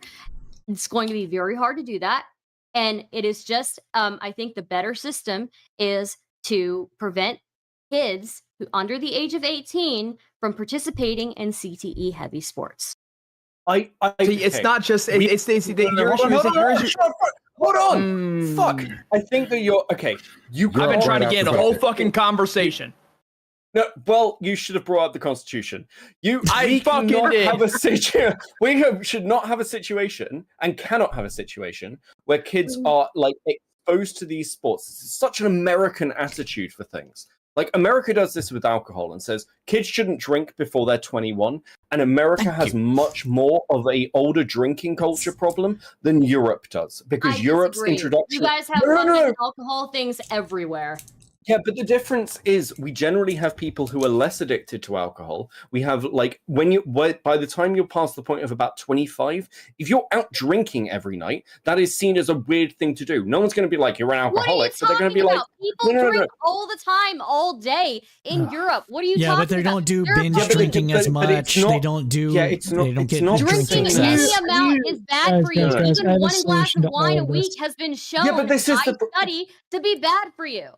Okay, cool. But this takes us down the route of prohibition, which is where America always goes with this shit. It never fucking works. I'm not saying and then you end up with a load of problems. You were. I'm not saying prohibition. I am saying, I am saying an age limit, right? An age limit. But that age limit is a problem, because if I could finish a point, oh my god, like, oh my fucking god, like, the problem is the reason the drinking culture in America is problematic is because there's such a prohibition on alcohol underage. People are so underexposed to it that by the time they hit 21, people go fucking wild, which is usually a process that in, like, Britain, for example, we go through it like 17, 18 of drinking all the time. So it may not be good for us, but you get it out of your system. Like, right now, there are okay. No, hold on. Let me finish a fucking point. There's a huge difference right now. There are hold on. No. Shut the fuck up. There are so many fucking people in America who are constantly like, I'm going to finish like my day and drink constantly. There are loads of streamers who are like in their 30s. Who are viewing drinking as this like really big thing to like do constantly, and generally speaking, you get to a point in Europe where you're just like, oh, I'll have a pint, but I'm not going to go out and like get lathered. Citations on this stuff. I would like to see citations on this stuff. This is actually like, oh my fucking god. Let me finish, because I can't even get to the fucking point. Oh my god, let me get to, I'm not going to let you talk. I am not going to let you fucking talk until I can get to the point. Is this domestic violence? Right, okay. You'll yeah, fucking IVP. get UK there in a and minute. USA drinking Listen, levels. no, The UK shut, is worse. shut The the fuck food is up. I will mute you. I Yeah, but swear to Becky, you're fucking gonna bruise God. the banana. Let me finish the fucking point. Like, the problem is, if you say that there's a prohibition until they're 18, you will have people 18 entering college-level sports without the prerequisite experience to perform them safely. Okay. You need is- to teach people how to do contact sports at a younger age, because realistically, with athleticism, the prime age that we're talking about is 18 to about 26. If you're saying at 18 they're learning how to do contact sports, that is such a reduction of the period where they can get training. You will ruin the entire sports industry. Nobody will be trained enough, Okay. and you will be at a massive disadvantage on any you country finished that yet? is not doing that. Are you Yes, finished I yet? finally got a fucking point out. Okay, all right. I didn't realize I was dating a fucking retard because I just looked up. I just did a quick fucking Google search, and Yes, you it did. says Don't when lie. it comes to alcoholism in the UK versus the US, the UK is in the lead with a 12% alcohol disorder rate, followed by 8% in the US. So get fucked. Okay, clearly it doesn't matter if you were exposed to alcohol when you were younger, because you guys are clearly doing worse. And I still stand by the fact that I think there's a huge difference between a 17-year-old. I'm not talking about alcohol disorder rates. I'm talking about binge drinking among people in their early 20s. Hold up, Becky, You hold up. won't even listen to my fucking argument. Yes, so you're bringing your me points that have argument nothing to do with fucking what I'm fucking saying. Your argument fucking sucks. You're like, oh, because we This had also requires we a had diagnosis. exposure to it. We had I don't know how many exposure to alcoholics it. So, Because Art, Come we had finish it. on, exposure come to it, it's on. not I was talking about bad. diagnosis. I get fucking muted. What the fuck? That wasn't my point. My point was binge drinking in your early 20s, not like latent alcoholism. You About to guys make have a binge worse drink. alcoholism than us, Yeah, and so, you were talking about alcoholism, and you're fucking wrong. So, Well, okay, how does it feel so to be just to humiliated? bridge this gap, I dropped a link in the chat, and what it says according to USA Today, these are the top 10 countries ranked by the number of times respondents from each country said they got drunk per year. Australia is number 1, Denmark's number 2, Finland's 3, United States is number 4, UK is number 5, Canada, then it goes Canada, Ireland, France, Sweden, and Netherlands. I'm That talking was about what his alcoholism. point. I don't That care was about I getting Beckett's drunk. point. That was Beckett's point. Nope, you were talking about alcoholism. You were. No, I didn't. You were talking about I wasn't. problematic If drinking. you'd let me get the fucking point out, we wouldn't have to. Oh, holy shit. If I can't get in this fucking conversation I in the wanna next let 5 Sprout minutes, in I'm going to really become an bad. alcoholic. Okay. Every state feel has it's a fun. high school. Every state has a high school athletic association. This high school athletic association I'm gonna go is get in a charge fucking of drink. is in charge of all fucking high school sports. Oh, so yeah. if there is abuse happening, take it to the high school athletic association. And I guarantee you they will take care of it. And the idea that everyone, their sister convinces the kid to play sports is absolutely insane. I have an echo. I'm hearing the echo. I don't know where it's coming from. Okay. I just think I'm being gaslit by multiple So, people no, on this wait, panel so, about wait, the 1 second. alcoholism thing. 1 second. So everyone and their sister convinces the kid to play sports. This is absolutely insane because you're literally suggesting that everything in the world is going to convince this person to play sports, and that's what's wrong with it. That the idea that this kid's going to play sports because everyone wants him to is what's wrong with it. Like you're literally suggesting we remove the entire world from this kid and be like, okay, now do you want to play football now that we've removed the entire world? You have no friends. You don't have parents. They both not died. saying You've remove lived by the yourself for the past world. 15 years. Are you sure you still want to This play is football? such Like, a it's absolutely terrible, fucking terrible insane. Argument. It's Such a absolutely terrible insane. argument. Terrible argument. You- Terrible you- argument. I have a yeah, it's a solution terrible that I'm argument pretty because sure you we can left all agree nothing on. when you're talking about One more kids second. being I never affected by said- absolutely fucking everything. Excuse So did you me. want to respond to I never that? Go said ahead. to remove the world. I said we should remove things that we know are dangerous for children. For You said they're example, we don't friends. let fucking children drink. I didn't say remove their friends. I said let's make sure that the temptation for them to do something really incredibly harmful for their body is not there, right? There's a reason we don't hand out needles to kids, okay? If you think it's not fucking there, you're wrong. Let me fucking finish. First off, I was gaslit as fuck by this conversation with Beckett, where he was clearly talking about problematic drinking habits, which is fucking ridiculous to me. Secondly, just because I'm saying we remove things that are clearly have things that have a high risk of having health effects on a child, that is a completely different suggestion than removing their family and their friends and whatever else. Okay, but that's those are the factors you're saying are leading this kid to do that. And if you think alcohol is not around, if you think drugs, wait, one second. I was still talking. You gave several points. I get to respond to them. So if you think alcohol and drugs are not around, then you've never been to a high school party. If you ever go to a high school party, drugs and alcohol are there. It's just made secret. They're abused in secret. And that's truly what they are. So if you think if schools are gonna like just remove football, you're gonna start to see a lot of backyard football games in which they don't wear pads, in which they don't wear helmets. They're going to play backyard football with no safety equipment, and no one's going to give a fuck. There's not going to be a referee that's going to call flags.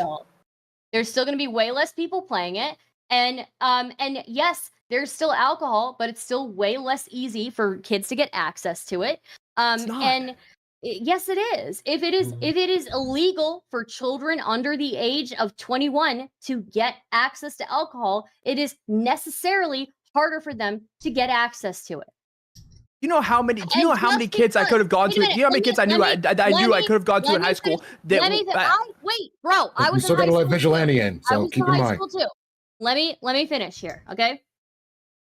Thirdly, you made this point about how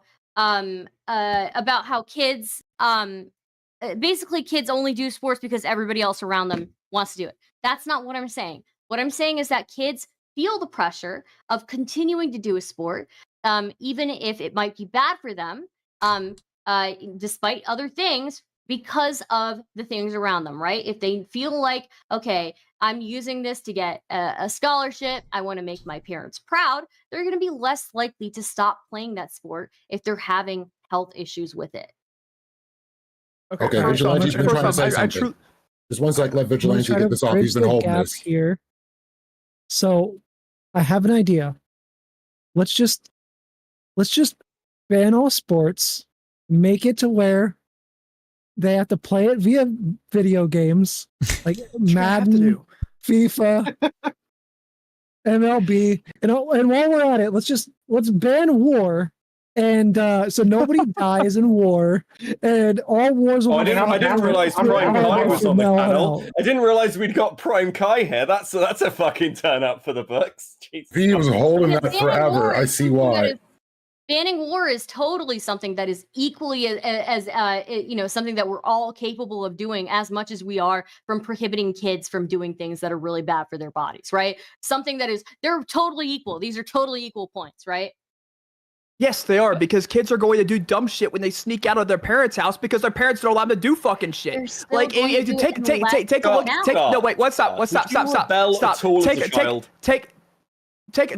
look. Take a look at pastors' kids. Pastors' kids, who are typically the most restrained by their parents, typically become the rebel. They typically sneak out of their parents' house a lot. They go to the parties. If you know a pastor's kid in high school, they were typically rebellious and kind of trying to find their own way, right? Because they were like helicopter parented throughout their entire life, and it was extremely strict parenting. I can't think of the exact word of what I'm trying to say right now, but you get what I'm saying. Is it was strict, and they're trying to be rebellious and find their own way. The more you lock a kid down, the more you try and like, no, you cannot do this, no, you cannot do that, no, you cannot do this, the more the kid's going to fucking do it. It's just gonna be where you can't see that they're doing it. So I disagree with you, because that is just not the case, right? That is the fucking case. Wait, let me finish. Okay. Just because somebody is strict with their kids doesn't mean that they're necessarily going to rebel, right? Some kids do. You're right about that. But when you've got a strict parent, you've still got a more likelihood of that child doing the things that what that parent wants, right? Whereas if you have a parent that's super lax, lets the kid do whatever the fuck they want, that kid is definitely going to be at risk of doing more dangerous things. I was raised by a tiger parent, right? I didn't get into any fucking trouble when I was younger, right? Same with my brother, same with a lot of friends that I had. We all had very, very strict households, and we didn't get into into any of that stuff, right? Now, again, you're right. Some people are still going to have that natural inclination to fucking, act up, do whatever they whatever they want. But it is still the case that is going to be less amounts of kids that are doing those things under a strict household, under certain regulations, right? We know that these regulations work. Just because you didn't get in trouble doesn't mean that stupid shit didn't happen. I didn't get. I did. Wait, stop. You used anecdotes, and I used anecdotes too. Okay? Anecdotes are not data. I wasn't using anecdotes. I was talking about pastor kids. I was talking about pastor kids. But people we know that when regulations are in place, less people have access to those things that are being regulated. I think Sprouticus' point is that laws don't work, so we should abolish all laws. Oh, okay. Yeah, let's abolish simply what I'm stating is when you over control a population, that population tends to rebel, and it has the exact opposite effect. Such as when the United States had the prohibition, there was a bunch of speakeasies. The population rebelled because they were being over controlled, and that's what happened. So if you over control a population, including if you over control kids, that population will rebel from being over controlled. I'm not saying to ban all sports, right? There are plenty of team sports. There are plenty, of other sports that are not team sports, but they're team sports as well that people can participate in under the age of 18, right? I think that we should have as many sports available. Wait, let me finish. We already talked about that. We talked about volleyball. We talked about ping pong. We talked about all sorts of things. Ping pong's not a team sport. It can be. Soccer. We're just playing. Everybody's playing soccer. Let me finish what I'm saying. Right? We've already given examples to you, Sprouticus. You just don't care about those examples. They're not good enough. Track and field's not a team sport. Let me finish. I already told you volleyball, ping pong. Somebody else. Ping pong's not a team sport. The only two team sports. The only two team sports. Okay, but she's literally saying no. Stop being autistic. Let her say what she's saying. You are so thick, man. Okay, Sprouticus. Seriously. I already told you. Ping pong can be a team sport. Why are you still yelling about it? Okay. We already gave you multiple examples. Volleyball, ping pong, etc. Right? Even they're team sports and non-team sports, a wide variety of them that should be available to kids under 18. And that is not the same as over-regulating a population. Over-regulating a population would me be saying, you know what? I don't think any sport should be allowed for any kids because all of them have the risk for physical injury. I'm not doing that. I'm just saying for things that are specifically CTE heavy, maybe we should prevent kids from playing those things until they are 18 and well enough aware to make those decisions. So before you respond, we're going to get to topic 2 right after this because we could keep beating this one up all night. As I can see, this has been great. So go ahead, Sprout, and then we'll get closing arguments on this one and move on to the next one, which will be equally inflammatory. You've still not defined team sports as to like the CTE one, the non-CTE heavy sports. You add in this. You add it. You wait. No. You can't talk. If I can't talk when you're talking, you can't talk when I'm talking. So no. I get the last word. You can talk during final statements. So what's happening here is that you did not find CTE heavy sports, so you therefore cannot come up with the definition of non-CTE heavy sports. The best I think you can come up with when it comes to team sports is volleyball, baseball, and softball. If you include softball separate from baseball, which I don't, I consider it the same as baseball, just the female version of baseball. So when it comes down to it, you've got volleyball and baseball. Those are your two non-CTE heavy sports, and it's absolutely insane that you're going to like limit kids to these things. It's absolutely insane. If you think, first off, that I thought we were going to final statements there, Lethe. If those 3 are the only sports that are team sports, you have a very shallow understanding of sports. There are a lot of sports out there that are team sports that are not CTE heavy. In the average high school? Yes. We should, Which one? Integrate. Again, volleyball, right? I already said volleyball. I said volleyball and baseball is the best you got. Kickball, right? We've no. We don't have kickball teams. Did anyone have a kickball team that they played like other schools? Anyone? No, okay, so Basketball, kickball is bro. out the fucking door. Holy shit. Basketball, you're saying the injuries don't happen in basketball. You're saying No, that it's you're not saying that injuries, contact it's doesn't happen in CTE. basketball. CTE. So you're It's saying CTE contact specifically.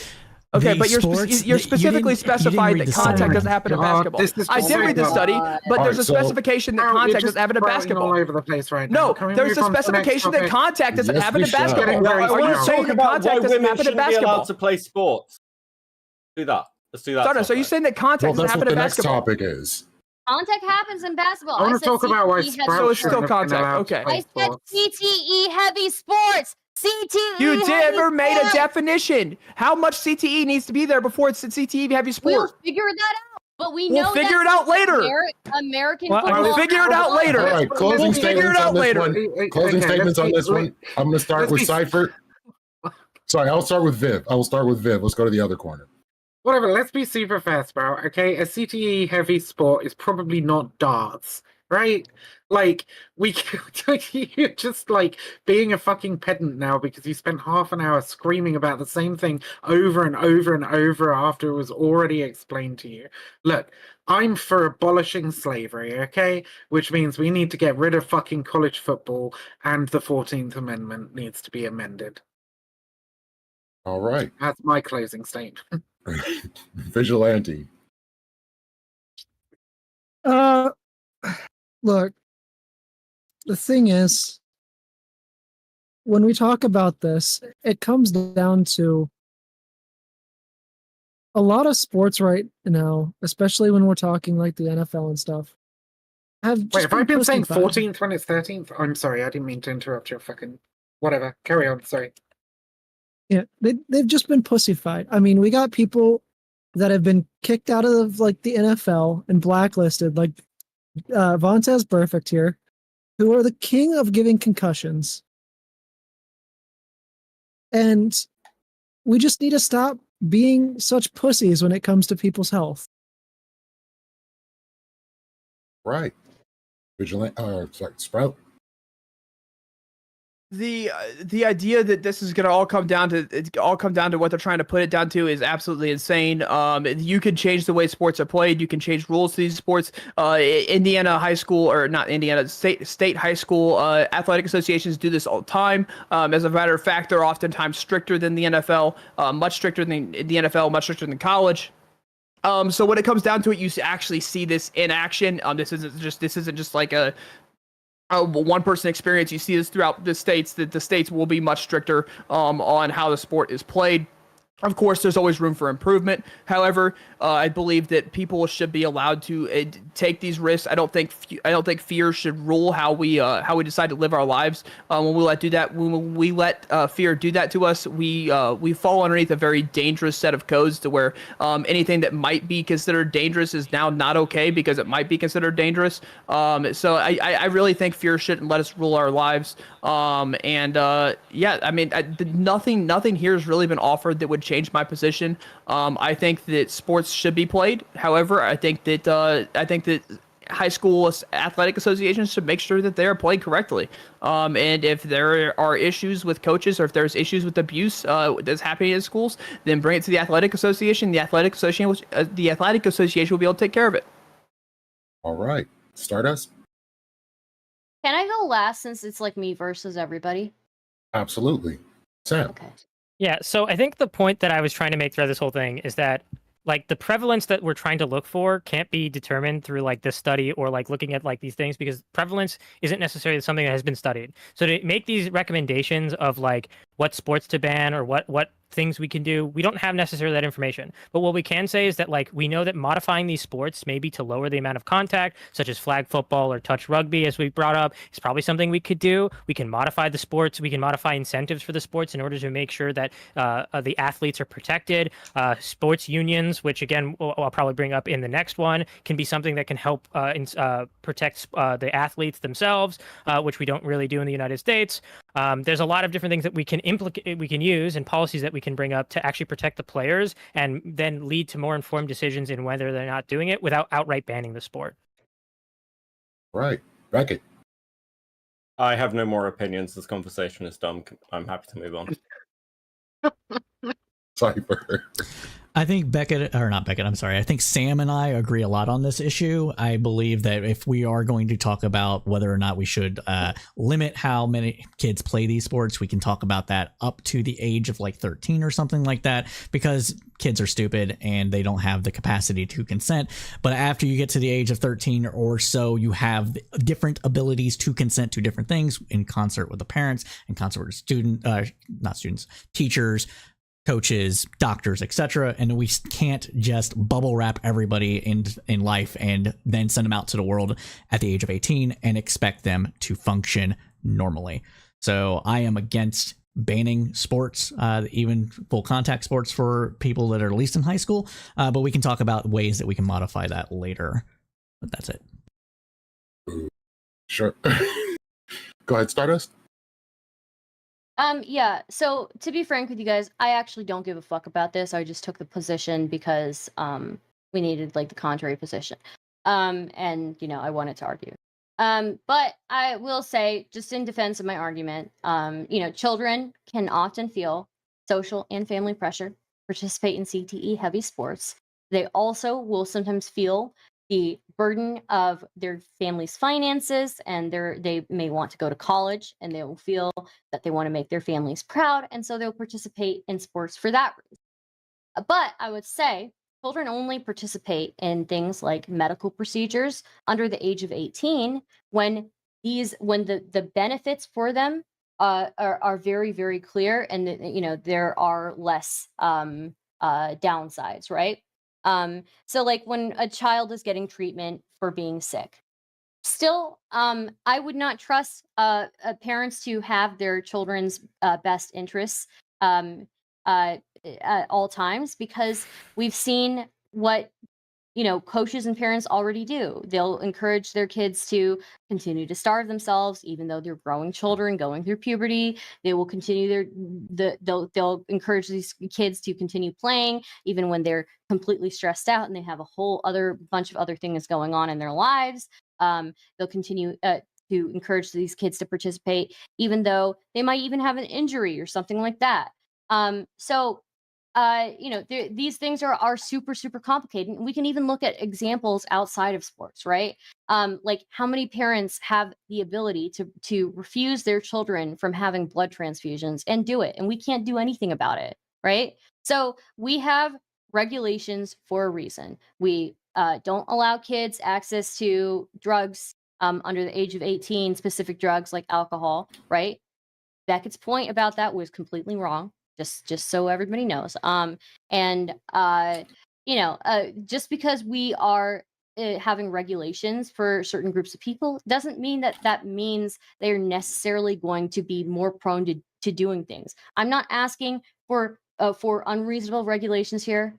I am just saying there are team sports that people can participate in that are less risky than football or lacrosse, and they can and you know, and they can participate in those, and that'll be fine, you know. But why wouldn't we try to regulate things for things that are higher risk? I don't see. So, you know, but also I don't care. So Well, I appreciate all of that. So on to the next topic. The president of the Spanish Football Federation involuntarily kissed a player against their will. He is unwilling to step down and thinks the outrage is idiotic. What does this say about the greater culture of sports, and is this warranted? So one key quote that he said was, "This kiss was the same I would give one of my daughters."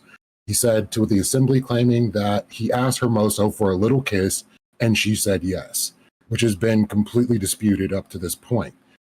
He feels that he didn't do anything particularly wrong and has since been forced to step down, which has not quite happened yet, but we're still working toward that. So is this like part of, like, this is an American culture? Bruh. Would you say American culture of like Me Too and other things are affecting this decision and how this is being treated, or is this just the way it goes? So I'm going to start with Cypher.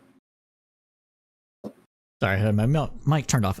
Yeah, I don't know if this is necessarily anything to do with Me Too per se. I think if this happened even before the Me Too movement happened, people would still be outraged, specifically because it happened live on international TV. I don't think this is necessarily a sports issue itself, though. I think this is more of an issue with that particular federation and culture in general. The idea that this guy would do the same thing to his daughter and then think it is okay to do that to another woman is just frankly asinine. And if women in Spain rioted over this, I think they'd be justified. All right, Beckett. Women are a risk to men and sports. And ultimately, this wouldn't have happened if we just had male players. And I think we need to return to the 1920s, where women are not seen and not heard.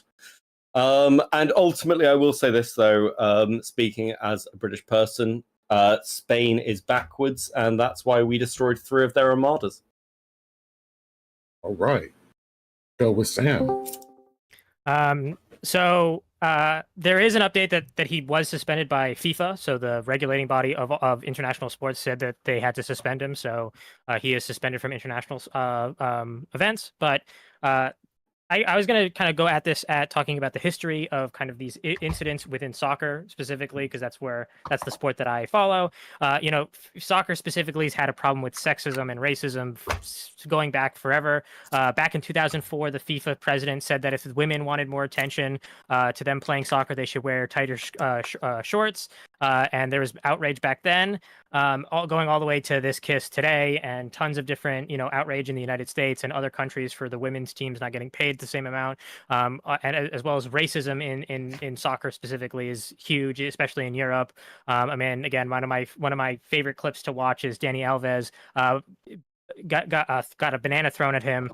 He is a black Brazilian player who plays in Spain, who was playing in Spain at the time, and he just eats the banana before taking a corner kick. And so I think it's like a very funny clip to me. But like racism and sexism in sports have kind of been a thing for a long time, and so like talking about how to fix it is probably like a more productive conversation, I think. Excellent. Stardust. I don't think anybody should be making anybody else kiss them, especially if it is the case that this player is contesting what the coach is saying. So yeah, I think it's wrong. Shouldn't do it. I don't know if he deserves to lose his job over it, but definitely shouldn't do it. So have to think about whether they decide to lose whether they deserve to lose their job. Right. Sprout. So not all the facts are out yet. He said that she said yes. And so it comes into a difficult position when you have to balance the power dynamic over her saying yes. So should people feel comfortable saying no to anybody? It doesn't no matter the power dynamic. Yes. Is that typically how it works out? No. Typically people are going to say yes just because of a power dynamic. Therefore, I would say in a normal situation, if a woman said yes to being kissed and then later on kind of said, I didn't really know what to do and I shouldn't have said yes, that I don't think the guy deserves any of the blame in that situation. But simply because of the power dynamic here, I think that he's entirely wrong for even asking, and I think he's entirely wrong for continuing with it. For the idea that he even asked, or the idea that he even continued with it, is wrong on his side simply because of the power dynamic, and it needs to be looked at. All right. Vigilante. Yeah, I agree with Sprout. I mean, the whole power dynamic, whether she agreed or not, it makes it wrong. I don't necessarily think this is a sports culture issue, even though we have people like Ben Roethlisberger that have been doing this and worse for years. I think it's definitely more of a culture issue, and especially like a culture issue with Spain, because like they have the whole like saying hello with kissing thing that would make people like this think it's okay. But I just hate the Steelers. It's really not. It's really No not reason to okay. bring Big Ben into this. Look, it's Big Ben Rapist Burger, okay? So I will say this is definitely somewhat a sports culture thing. Just before we get moving, because like when dudes celebrate, getting a goal or hitting a basket, you might get slapped on the ass. Same thing goes for celebrations after wins. So it can. I've be got considered I've got no culture. problems with ass slapping. I So- think ass Really? slapping is perfectly What? normal within sports. And with that, I'm going to move on to Viv. Well, I think sexual assault is sexual assault. I think sexual assault is bad. I think it's fucking disgusting to say that you don't think that he should lose his job over this. Motherfucker should be up on criminal charges. To fucking talk about losing his job. That should just be a dunk, right? Fucking grab somebody and kiss them without their fucking consent. It is sexual assault. Like that's the be all and end all of this entire fucking conversation. This bullshit about like, oh, other cultures have blur blur blur. I don't give a fuck. It's still sexual assault, and he's doing this shit on the international stage, right? Playing against an English football team, I believe. Not coming home ever. And there are protests. There are protests in Spain about this. So clearly, it's not just like, oh well, culturally they just kind of do this thing, right? Because there's like a bunch of Spanish people pissed off about it. Not least the woman who was fucking sexually assaulted by this guy. I do think one of the funniest fucking things is hearing that his mother's been taken to hospital for being on hunger strike in protest at the way her son's been treated. Well, fuck you, mum. Like, you support the sexual assault of other women, and go fuck yourself. Starve yourself to death for all I fucking care.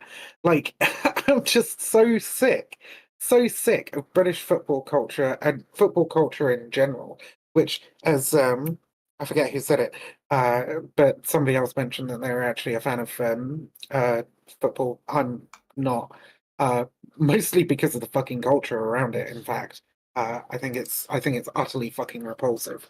And yeah, it is a hotbed of racism, misogyny, and violence. Frankly, the amount of fucking violence around football events is insane. The amount of arrests that have to be made for assault and so on.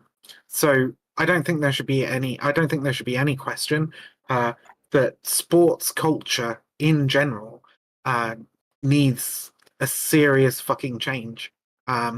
Because it's not just in the case of football, is it? Like, Sprout was talking about how much he thinks ass slapping is totally fine. Just randomly slapping somebody else's ass without their consent.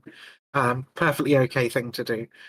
So it's pretty clear that like this kind of attitude raises sexual predators like Sprout to believe that it's perfectly okay for them to go ahead and sexually assault people. All right, welcome to the panel, Rich and Jack. Rich, oh, go ahead, Stardust. Oh, is it my turn? I just wanted to say real quickly, I think Viv is right about this guy losing his job. Now that I think about it a little bit more, I wasn't really thinking much because I was distracted. But yeah, somebody who is like, on the hierarchy is lower than you, grabbing them and forcing them to kiss you is not right, and she's going to be uncomfortable no matter what in that. So. Okay, Rich. Yeah, just quick on the ass slapping thing. My understanding is the reason they do that is because there's padding everywhere else, and so they're just like, that's the spot to like make the contact. Rich, yeah, you gave it away. You gave it away.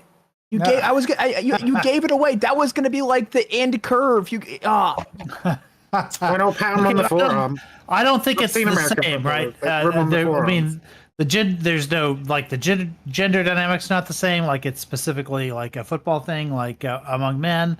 I've just never known anyone to complain about it. Although if somebody did, then no one should slap that person on the ass. Like you need to have that consent.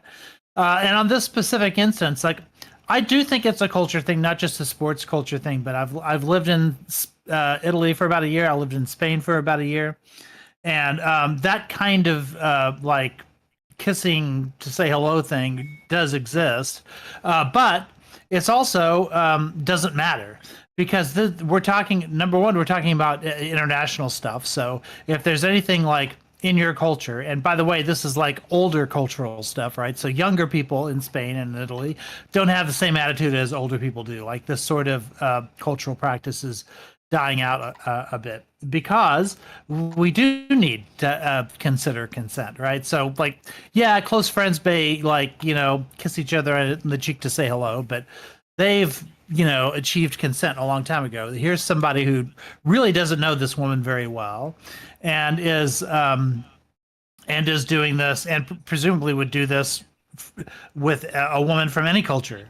And so I think the fact that it's international, I think the fact that consent needs to be involved, I think all of those reasons are why this person, at the very least, like should lose his job.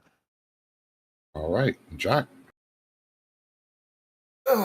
Okay, sorry for missing the first topic. Glad to be here for a second.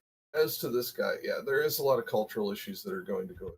However, like when we start talking about the kissing to greet, in a vast majority of the countries that do this, these are kisses on the cheek at most. Kisses on the lips are, for the most part, even amongst familiars, is kept specifically for family, and usually like second relatives as opposed to nuclear family because of like that.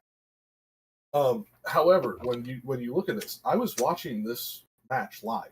I watched this kiss happen, and the look on her face when it happened, she was mortified instantly. All the joy of just having won the World Cup for her country for the first time, gone.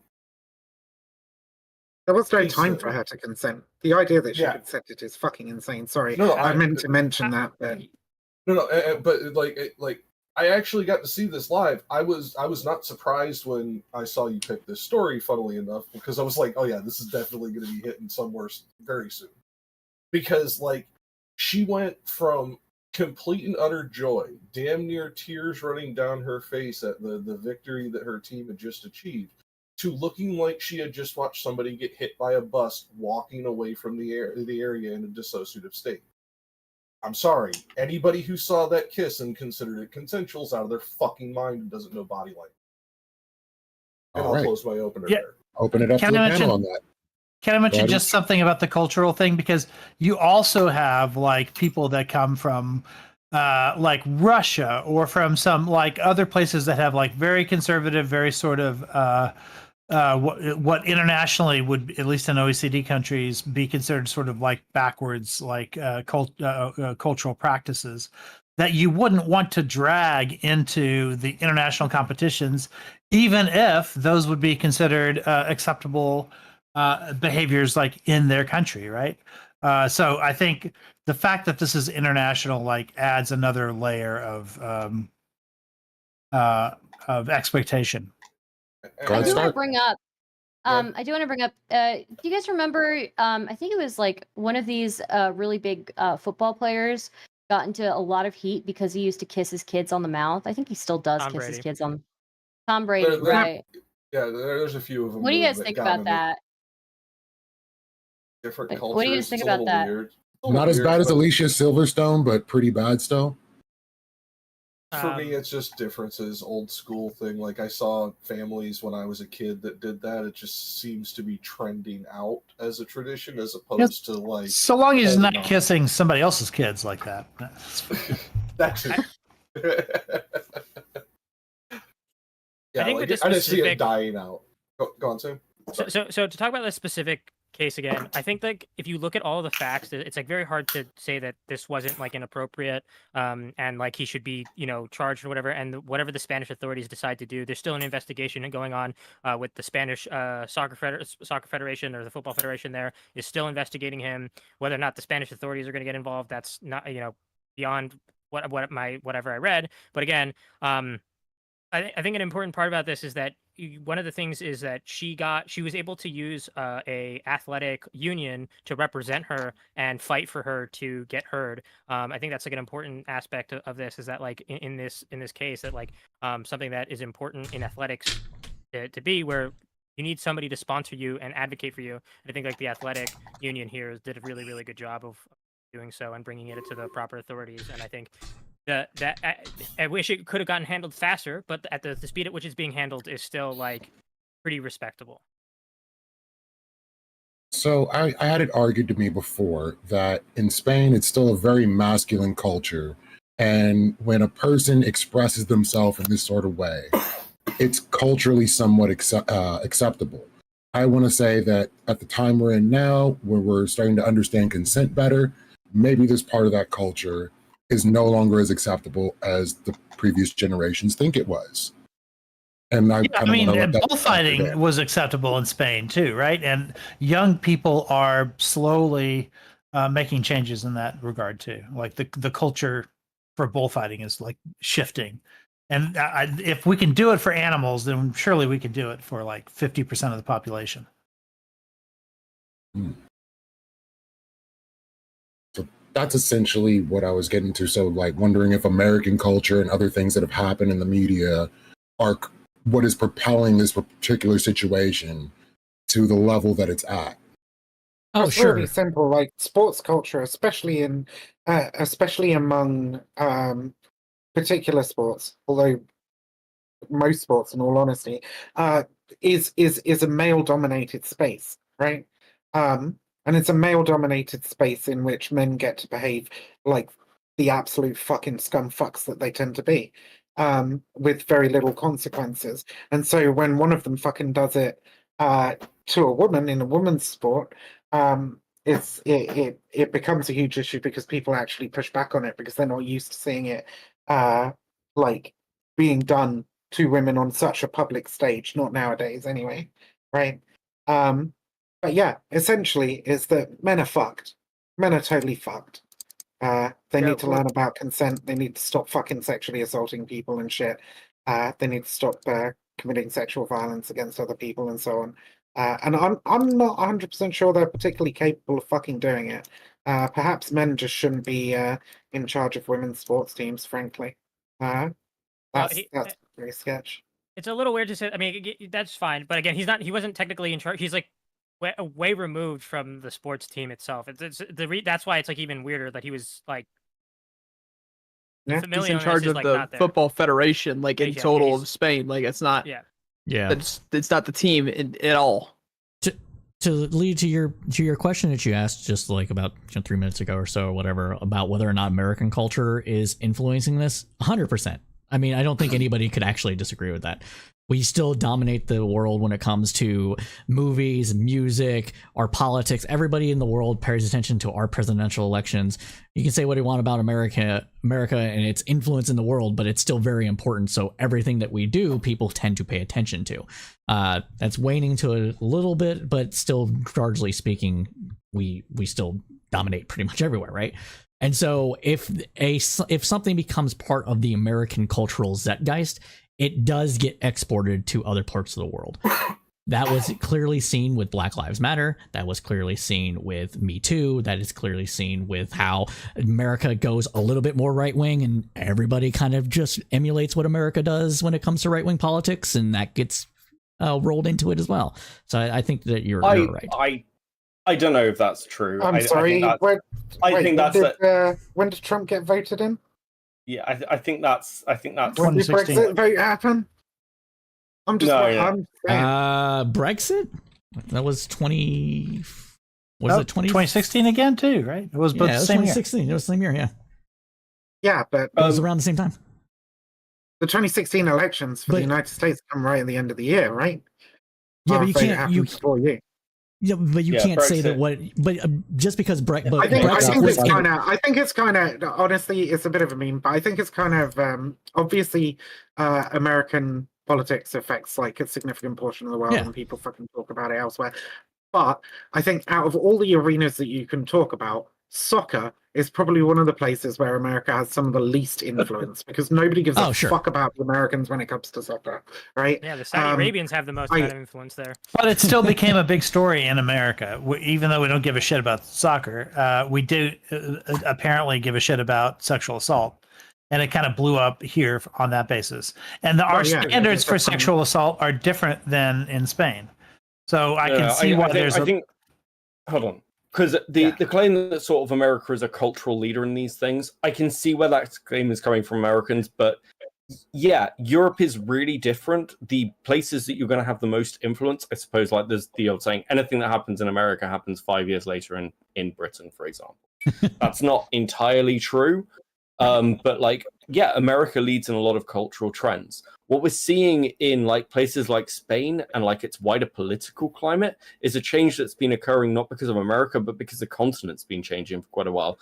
Again, that is not always in line. The stuff that's happened in France with the riots recently, the reaction from French politicians has been markedly different to like British or American politicians when that stuff happened, because like France's politicians can't turn around and go, oh yeah, no, this is actually really bad. We've got to really pay attention and listen to these communities who are like lashing out, because they can't afford to, because if they do, Le Pen will win, because the actual cultural situation is radically fucking different in Europe. The problem with Spain and like what's happening there is it's always been a bit fractious culturally, and while like you could make arguments that it's a bit more liberal, it's not France and it's not Italy. Spain is its own thing. They don't deal well with kind of this amount of controversy. Still living in the shadow of Franco. Yeah, I think that's true. But what I'd say to something like this, like memes aside, obviously, like we can look at it from sort of like a distance and go, this person should lose their job, they should be removed. But it's interesting that people are like more reluctant to have that conversation on a national scale with this shit that happened in Qatar when the World Cup was hosted there, and the massive amount of LGBT anti-propaganda that came out of Qatar. People who were like wearing rainbow shirts were arrested. And then it was, well, that's the culture of the country.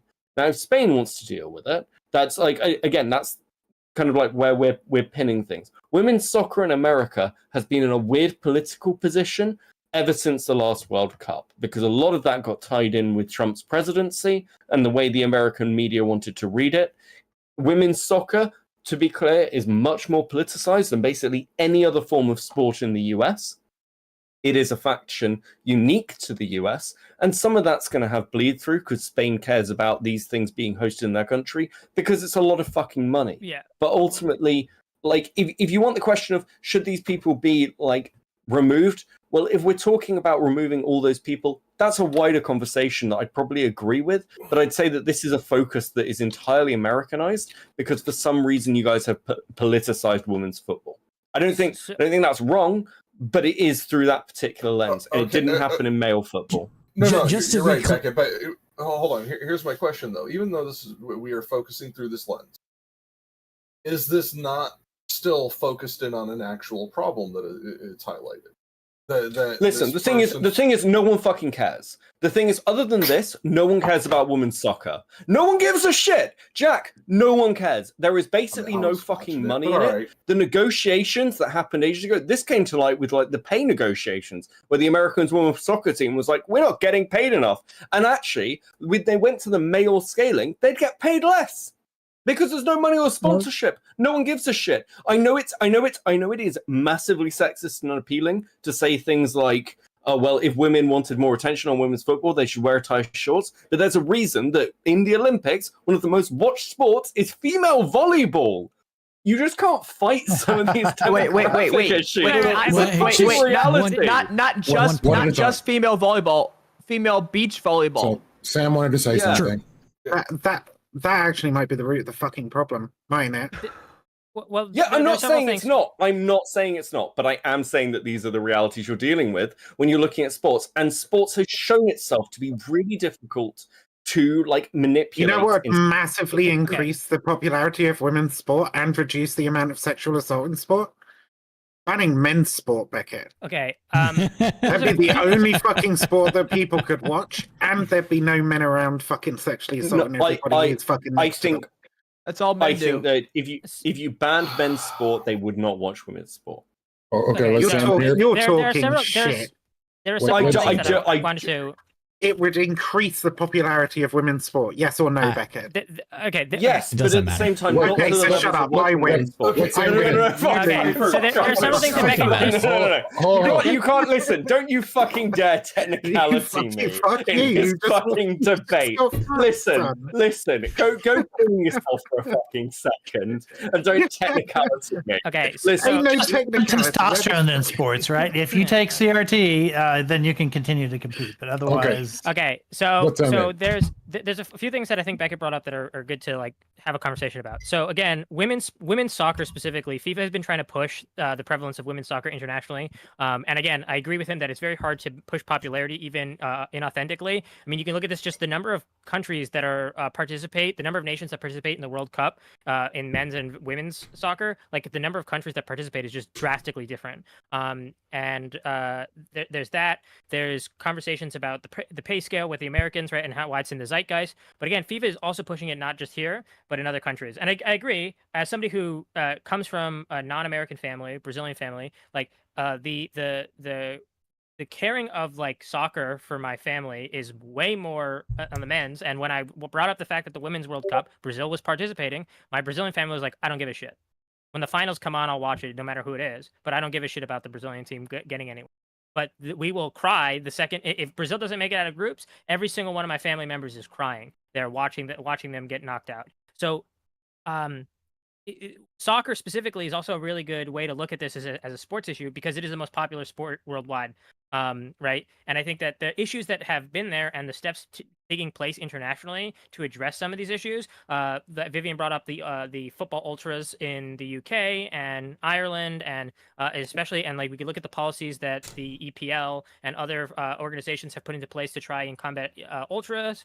You can look at the racism incentives, the combating racism incentives across FIFA, the UELA, the again EPL, all of these campaigns. We could talk about these things and like how they address these issues within the sports industry and kind of culture. I think that's the important thing that should be talked about. There's also a shit ton of anti-fascist ultras as well, I would say, which I think has been a relatively decent development. I think it's Celtic mainly who are like just straight up fucking anti-racist. There aren't really that many racist Celtic fans. Yeah, it's the Rangers who are like fucking white nationalists, and Celtic who are for like, those of us that are not on that side of the world, what the hell is an ultra? Okay, an ultra is just like an ultra fan. Oh, okay, so it's a super fan. Hooligan is the other term. Yeah, I'm a hooligan, so like a super fan. No, like someone that it's different. It's different. No, it's somebody who's generally part of like an official or unofficial club. Yes, an official or unofficial club associated with the football team. Thank you, Changebox, for the 24 subs. Appreciate it. Who especially in the clubs. Okay, especially in the past, there was a significant amount of violence attached to these clubs. That violence still exists, although not to the same level as fucking Millwall and shit back in the sort of 70s and 80s when it was. Let's not talk about Leeds. People getting gunned down in pubs over fucking football shit. Man, well, Vivian brought up like again the old the Electoral College for sports. Well, Vivian brought up the old firm, which is the Rangers versus the Celtics, which is two Scottish teams, and like that is the ultras there fight not just because of the team. They're representing their team. There's also like religious elements and cultural elements that have that go back. So it's like huge. You can look up old firm on Wikipedia. Scroll through it. Look how long that Wikipedia page is. It'll talk about the ultra fighting. It'll talk about everything. Like it's really hard to point at that and say that is a lot of it goes back. So to people, so for anyone who doesn't know the history of football, and we're going to stop calling it soccer because it's not. It's football. It's soccer. Well, soccer is an English. Shut the it came from England. Up. Like, soccer Jesus came from England. Listen, it doesn't matter. The term came so from England. the actual history of football is it used to be played soccer. once a year between like two villages, and it would be generally about 3 miles apart with a goal at each end, and it would be an excuse to kick the living shit out of each other. It was a way to say it was essentially a blood sport. It's really, really tied to where you come from for that reason. People who are like true football fans, like you will support your team whatever division they're in. Like people like this has become less prevalent over time as things like season tickets have become insanely expensive. But I've got friends with no money who still have season tickets. Like, and the same is, you know, the same is true of like certain like rugby associations and things. And ultimately, the truth is that because there's such a cultural tie, and that's not just true in Britain, but in lots of places, people don't just watch men's football to watch men play. They watch men's football because there is like a tie-in to who you are as a group and a person. And this is like the closest equivalent Americans are going to have is like college level sports, where you're basically like tied to your college town. Close to equivalent. But it's this is why I'm saying the closest you're going to get. Well, I think the closest that you're going to get is territorial gang shit in the United States. I mean, like, Hatchfields and the McCoys, taking it way back. No, there's there's. I mean, it does get like that, but not everybody who engages in violence around football is into that shit, right? We also just have now a culture of people going into town, getting fucking wasted, and beating each other up after a fucking football match. Are you talking about Philadelphia? It doesn't even have to be. I was gonna say this sounds like Philadelphia. It sounds like Philadelphia. I'm talking about the exact same shit that goes on around football matches in the United States, or hand eggs, sorry. Yeah. Like hand egg matches. It doesn't matter if the Eagles win or lose, they'll go out and they'll flip some cars. If you're an Eagles game, college football leave early. Leave early because you're gonna get your car flipped. Here's a term you'll like, Mr. Priest in training. Okay, these people are fucking reprobate. All right, they need to. I don't know what that second word is, but I like the word fucking. So you don't know what the word reprobate is? I actually didn't know that term until a couple of weeks ago when some ultra-religious person used it against me. Yeah, but this motherfucker's in reprobate priest. That's because you guys are too young. Gang shit for UK people. It's gang shit for UK people. Yeah, that's what I said. I don't know what. If you want a really good primer on hooliganism and ultras, there's Welcome to Wrexham has an episode dedicated to it. So episode 10 of Welcome to Wrexham on Hulu has an episode dedicated to it. They talk about yes. It's not even just for Britain. This is true for multiple places all over the world. Yes, yeah, basically. But again, and you're not going to be able to. Sorry, go. Okay, so you're not going to be able to push this into women's sport. It's just not something that you can replicate very easily because it's not just about the sport played. It's about your personal connection to it. And this is something that gets overlooked an awful lot. Normally, what we have seen previously is when brands or certain like fandoms or whatever have been diversified, a lot of people have dropped away from those. And like that's caused issues for certain things. We've seen this in comic books, in nerddom. Generally, comic book sales are not doing fucking well. The movies are doing well and things because they've become massively popular. But the core fan base that kept comic book companies afloat have largely left those. And some have moved to other comic companies that are smaller. Image is doing well. Dark Horse is doing well. But things like DC and Marvel aren't. So you've got to be like really careful with this. If you just diversify the sport, and there's a lot of pushback against kind of like what's referred to as woke shit in like in football communities. And that's just trying to sell it in the West. When you're going to like places like South America, it is really fucking hard to sell that shit. And you are not going to be able to do it easily. And the other side is like, how are you meant to sell that stuff to places like the Middle East if you want women's teams there, where frankly, culturally, the limits on women in sport is very, very different. Yeah, women's teams during the Olympics weren't even allowed to go and watch from Middle Eastern teams. They were banned by their coaches from going to watch male players participate. The governing strategy in Russia now is precisely that. Like Putin's pushing this whole notion that his regime is pushing back against all of these kinds of efforts from the West.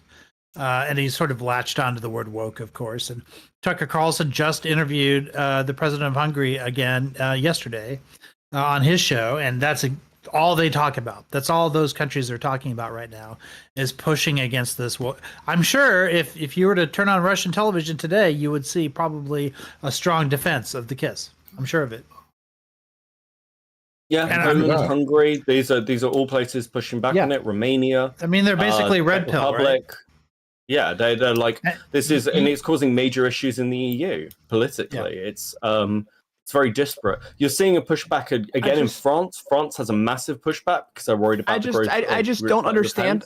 I don't understand this because it's commonplace in every other. It's commonplace in every other workplace, right? So if you're the boss, you don't kiss your employees, right? You don't kiss someone who's underneath you in the food chain, right? Like you just don't do it. Like no matter if these countries or not. These Eastern European countries are saying that Western culture, including America, is woke. So even though you wouldn't think of America as particularly left-wing, culturally, Russia is making that claim, and all these other countries are making this claim. Russia's making a lot of claims, like they didn't lose a submarine to Ukraine. Like Russia's making a lot of claims that just are factually false. I mean, that's what happens when fascists gets in charge. So, but it's working. For America, Russia is woke. Sorry, compared to Russia, America is woke. Right. Yeah. Which is a terrifying fucking thing to think. Yeah. Sorry, Tanky Bros, not like this. But look, my point you have is Tanky Bros. I'm not pulling your card, man. Get the fuck out of here. No. Listen, the fact that you want to be a communist, I view in you as a fixable problem, but one that's going to take a significant amount of time. Don't worry. You're not too old to stop. It will being take retarded. twice as many pages as I wrote to get me out of here. Good luck. What kind of Pepsi is that? It looks like purple. Okay. Your drink. Your Pepsi looks purple. He's also got a green screen going on. You putz. No, there's no green screen. Jesus Christ. This is like this is real stuff. So, the point is that I like. Wait, is your light the reason why your shirt's always blue? I don't care.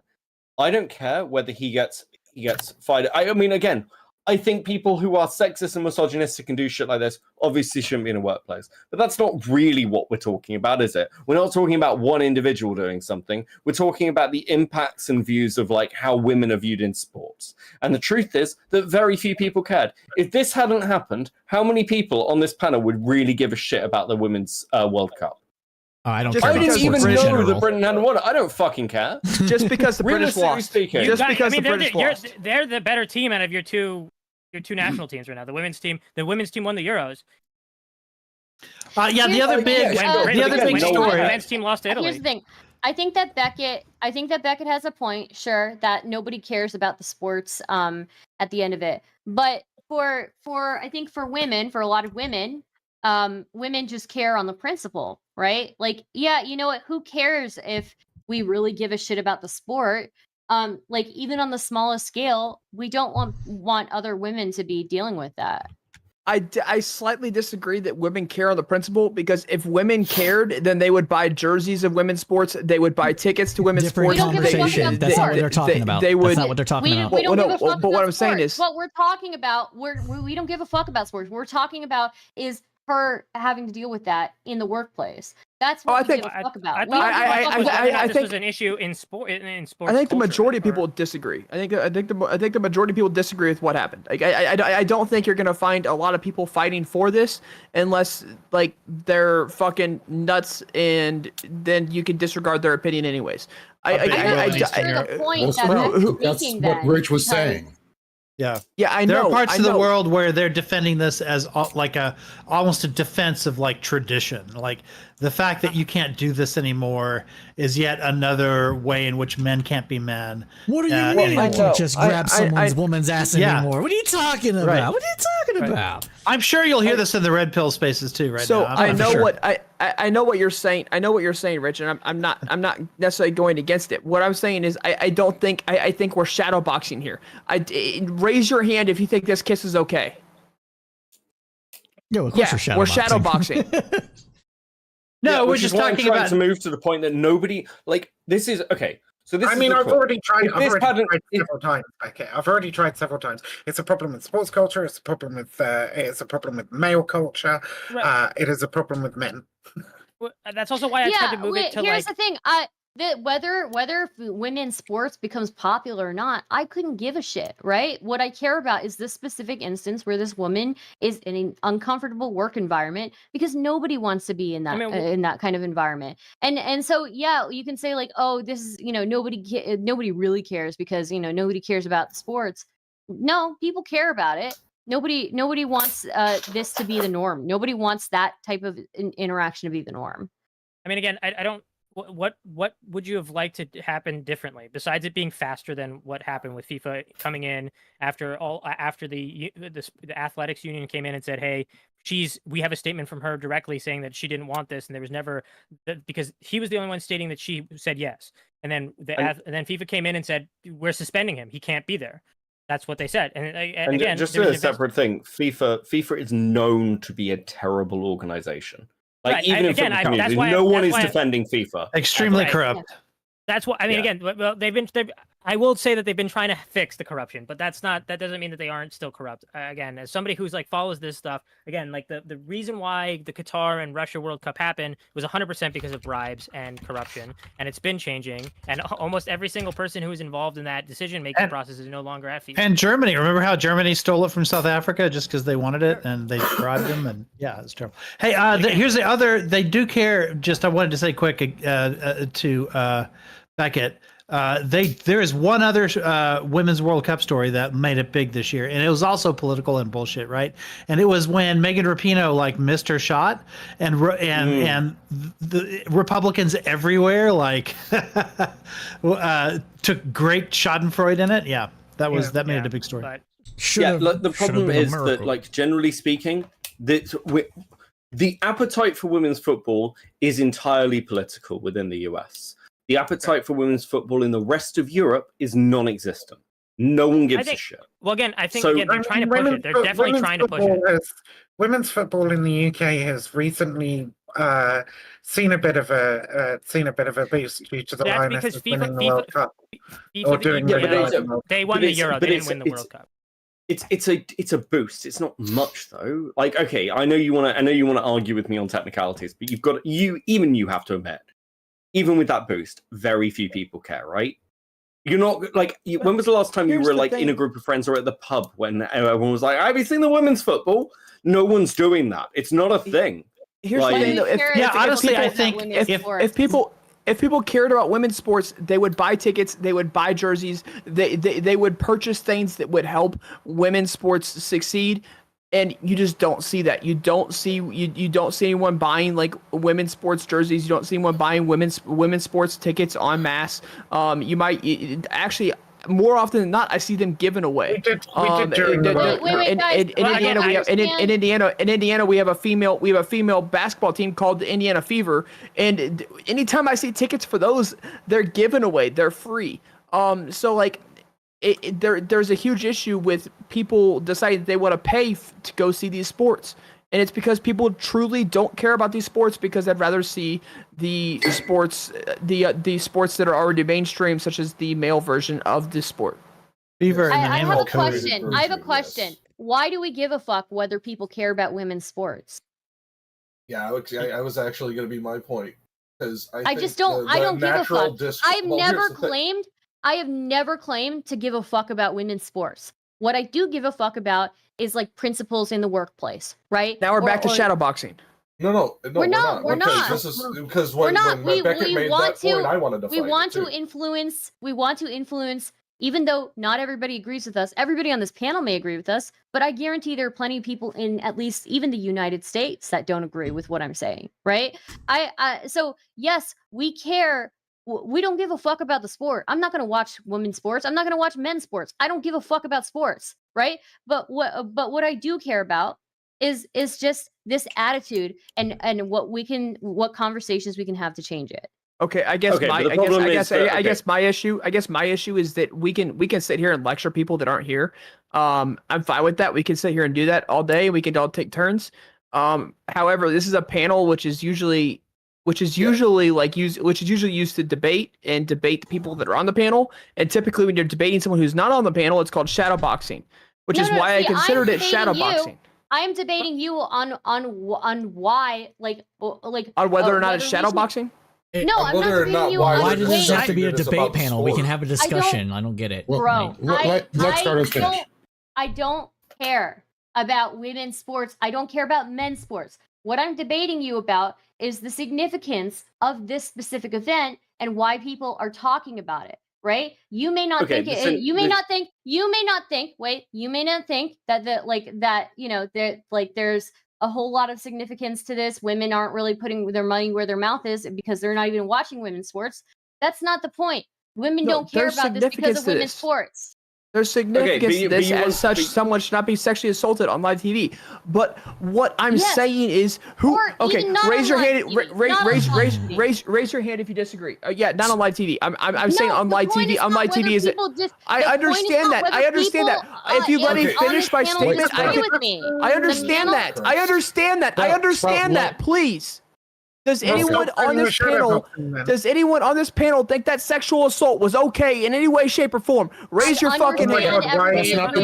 Hold on. Let me answer. So the problem is you're asking about the significance, and okay, Sprout's missing that point. I understand why, because it's a weird one. The significance is what I've been talking about. Generally speaking, I don't think this is particularly significant. I don't think it matters. I think that if the Women's World Cup had been any more fucking interesting, and the fact is that this is just something that happened right at the end of it. It caught the tail end of the media of a subject that very few people cared about, and they want to push a story on it, particularly through the American narrative, that this is problematic. But will this have any wider implications? No, probably not. It'll be forgotten in a month. It could have wider implications for the bid. Start us first, then Sam. Media has implications all the time, and it influences our culture. Just because it's one tiny piece, just because it's one small piece of media talking about this doesn't mean that it doesn't contribute to a larger amount of media where we talk about this and we try to change the culture around these things. Okay, but you're talking about American culture, which is actually not the target demographic of something that might disagree with this. Generally speaking, you're right. There are hold on. Would disagree with this. I already said this. You guys could have this conversation at any other time. There are other people in the room. You don't know where the fuck I'm going, do you? Hold on. Hold on. I'm trying to fucking phrase a question. Oh my fucking god! Like you said, what's the significance of this? And you said that there are Americans out there who disagree with you. Who are already going to be on the position that this is fine. That's true. My position is, and I'm telling you what my position is that the Americans already think this is going to fine, are not going to be moved by it. It's irrelevant. It'll be forgotten in a month. In somewhere like Spain, where hold on. No, there aren't. There is nobody in the middle on positions like this. If you are on the side that you think this might be fine, then you have already taken a significant political position outside the social norm of the Overton window. Absolutely plenty of people who might this is wildly outside. Does he really deserve to have his life ruined over this? There's plenty of people who think that. That is my question. Okay, so my question again was: he should have his life ruined. What was his fucking job, and he should be facing criminal charges. Right. So what is the issue with the official response that has happened so far? Besides the fact that it hasn't happened, if you aren't happy enough with it having happened quick enough, I can understand that. But what is the issue with the official response? What I'm having an issue here is I feel like as somebody who's informed about this and has been following it, I think that there are implications about this outside of this, where Spain is bidding to host the World Cup in 2030. So we need to have a conversation about that, and then we can have other conversations. But the issue is what is wrong with the official stance and the official moves that have been made by FIFA and the Spanish Football Federation that's happened so far? Sam, but again, this is why I'm getting frustrated, because I feel like hold on. I feel like I have made points to all these things which have been fucking walks over, and we've just gone in a fucking circle. I said this before, which just got ignored. Your question there, what's the implication of Spain wanting to host the World Cup? It doesn't fucking matter. We gave the World Cup to Qatar, and nobody wanted to talk about the political implications there. There was a lot of conversation about it. No. So much of that stuff got buried until it was either in focus. People wanted to talk about it in forums and bring it up beforehand. You remember but it got massively fucking buried. So again, the question: what about all the FIFA corruption scandals and investigations that happened after Qatar won? but those corruption scandals weren't to do with FIFA, with Qatar's position on LGBT rights. Those corruption scandals were to do with whether Qatar had any of the. Yeah, they were to do with Qatar having the bid because Qatar had no facilities, infrastructure, or any of the other things you'd expect from a country to. When Qatar got the bid, it was a huge conversation about. So LGBT people were like mentioned in a fucking tokenizing fashion. The main focus was on migrant workers, the amount of migrant workers who might have died to fucking build that stadium. Yeah, but that was after. There was a lot of conversation. That was after they won the bid. That was after they won the bid. Beckett's talking about. So there were investigations over the 2006 bid for Germany as well, and that didn't stop Qatar from happening. Yeah, nothing's going to stop this. That's his point. Right. The corruption is just proceeding at pace. Because the question was how much it matters. But you asked how much it matters or what the impacts are, and I'm telling you, the impacts are minor. They don't fucking matter. He will be if he loses his job. Okay, but the problem is it's not going to feed into anything else. But the cultural impacts are that everyone's going to view it as it's after a certain point. So, when you have enough stuff, enough conversation going on, enough pieces of media going on, yes, it does. You had an entire year of protests in America televised around the world, and when the same thing happened in France, the response was dramatically different because the cultural concerns of France varied from the United States. So no matter how much of an impact you want to say, like no, it was because France was just that doesn't mean we didn't. Like, we wouldn't care about those issues, right? We had like police body cams, right? Like asking about, wait. Talking about Spain, though. So yeah, we're talking. Yeah, you're talking about America when you're asking about the cultural impacts. The cultural impacts are that America already agrees en masse with this position. If you're saying that there might be minor adjustments to people, sure, you could have those minor adjustments, but no more so than a story about corruption in an office or any of the other dozen examples of that. I don't see this as like a major thing. We have stories of CEOs and executives abusing their positions of power, particularly in things like Hollywood, which have way more fucking public coverage, which are much closer to home, which have much more of a public impact because people care about them more, because most people don't watch fucking female sports. So when they see like a movie actress having this happen to them, it's going to have more of an impact. Do you know what things happen to like have huge impacts? Look at things like the Amber Heard trial. Amber Heard has obviously had massive impacts because of the way it was televised. And now, like, it is obviously had impacts to how people believe victims. So, yeah, no, it was fucking appalling. Again, you asked me a question. I'm just answering that question. We keep looping around to it, and this is why we ended up moving off from it. Ultimately, I just don't think anyone cares. So what I want to get to in that, I disagree. I get where Star's coming from. I get where you're coming from, Beckett. What I kind of want to get into, yes, most Americans in Western culture are going to agree that this was not something that was tasteful. But when you look at other countries, very true. There will be people here that are going to say so. But like, for the most part, it's going to go down bad. So in other countries where it wouldn't, is this necessarily a bad thing? And like you were saying, that Qatar and other countries. I think you'd be surprised. Here in the United Kingdom, there are a significant amount of people who don't see a fucking problem with it, right? Yeah, even in the US, you guys are acting like that. We are sitting in a panel full of like relatively progressive people. Okay, we have to understand that there's a bias here. 60-40 split, y'all. Okay, There's going to be it's going to be a pretty big, significant number of people that aren't necessarily going to care enough to make it go away. Well, yeah, they don't she think should it's just leave her sexual job assault. if she's really not bothered by it. You know, she should just leave her job if she has a problem with it. What are you guys talking about? Yes, sports culture. Yeah, like that. Oh, it's just like, a little kiss. Who cares? Who but cares? it's gonna. What the fuck are you guys talking about when you say that it's only a minority of people, that like a small people, a portion of people that are going to say the opposing thing to us? So clearly okay, so not. Stardust, I got a question for you, and this might be a clarifying. Men around the world have this fucking problem. Like, and I'm sure a lot of men on this, even I wouldn't be surprised if there are some fucking boys on this panel who will say this shit in front of a camera, but if they were talking about it among their mates, they'd be like, oh, I don't know what she's getting so upset about. Sure. Because Stardust, Let's be fair, statistically. Well, I mean, I got a question I for think Stardust to this help panel- clarify some points, if somebody doesn't mind me jumping in really quick. How big of a percentage of people do you think that would represent in the United States specifically? How many people do you think would disagree with us? I think your estimate of like 40% is pretty good. I would say that's pretty good. I could see it being 30 to 40. I've seen tons of women to this day be sexually harassed in the workplace and like have like next to nothing happen with it, right? Tons of women. And in progressive cities, right? This is, people like, I think you guys are overestimating, like thinking that a majority of people in the United States are going to be well, it's still a majority. It's just not. It's a majority, enough.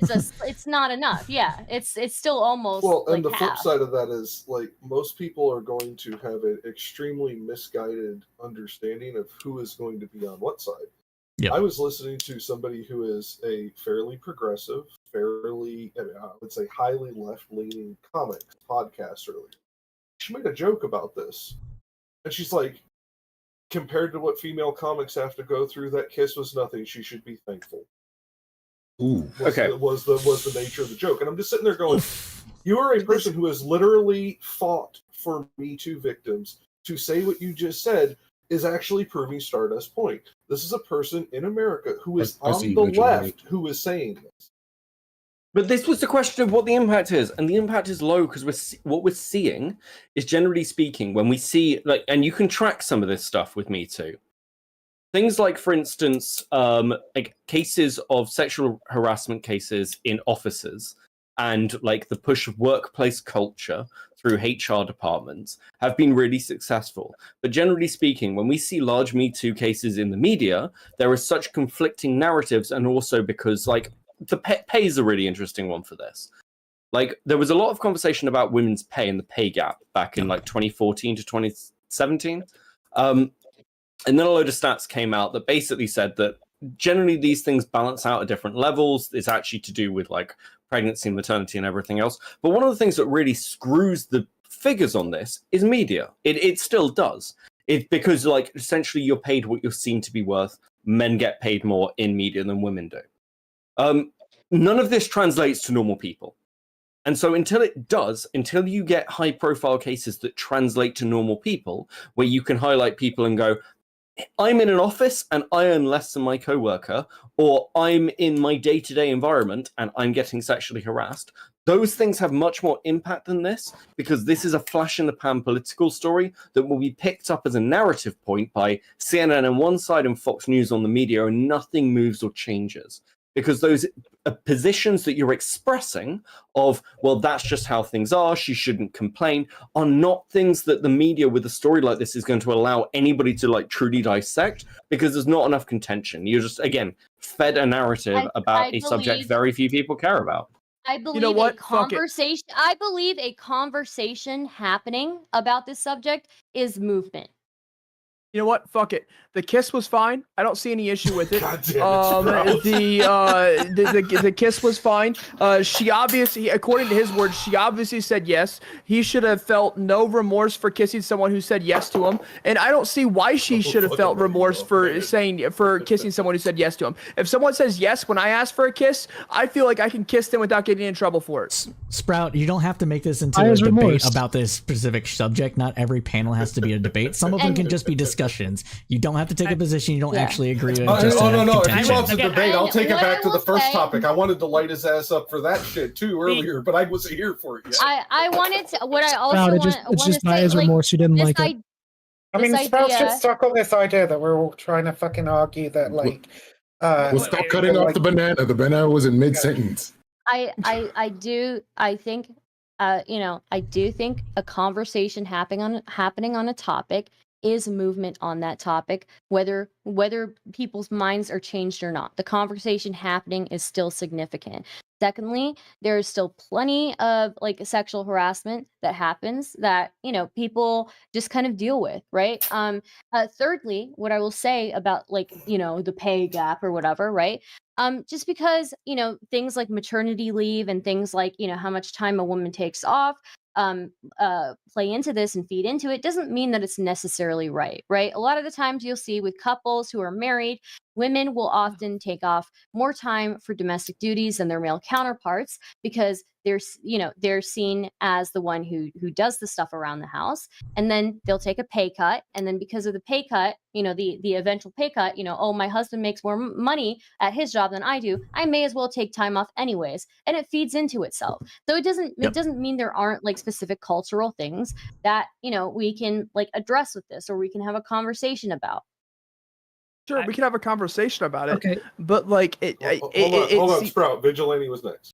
Go ahead, Vigi. Okay, so here's the thing. When we're talking about like if there's a conversation on this in America, like it's still not really going to affect much because like the conversation will be around it in sports, and when this kind of stuff happens in sports, coaches already get fired. High-level staff already get fired. The only person that I can actively think of from America that something like this came out about them that didn't get fired is fucking Vince McMahon. Let's not forget. I would still say a lot of the narratives surrounding this, for a good portion of the population are going to be like, oh, did you see that guy got fired? I can't believe they fired him. She probably just, or like, oh, you can't do anything nowadays in a workplace, obviously she's just a lying son of a bitch. And there's plenty of people, who will believe that. So yeah, I get it. This is only a one time. Wait, let me finish. This is only a thing within the sports industry or whatever that we're talking about. It still is something that shows up in the media, and I believe in incrementalism, no matter how small that is, right? I think it works. We inch along very slowly, and we make progress that way. Yeah, and to reinforce some of the things that start. Hold on, Mitch, just real quick, because this will be quick. To reinforce one of the things that Stardust is saying is even talk on this is movement. To bring it into a more visualized scale, this is the vibration of atoms. Yeah, we may not be moving the overall object, but we're heating it up. That conversation continuing rather than being snuffed out is movement. 20 years ago, this conversation would have literally never hit the fucking news cycle. That's How great. many women have to be sexually assaulted in the meantime, while men remain terminally unable to admit their complicity in this culture of fucking sexual violence towards women? I'm not even going to address that all men are sexual predators. I'm not even going to address that. Who fucking said all men are sexual predators? She didn't say all. Come on. She said that to begin with. She said that men do this, men do that, men, etc. Now you're shadow boxing. That's not all. No. All men are sexual. Hashtag not all men. Okay.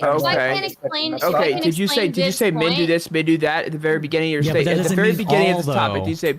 Okay. Did she make any exclusions? Did she make any exclusions besides saying men are sexual predators? Can I explain something? Can I explain exclusions? Something? No.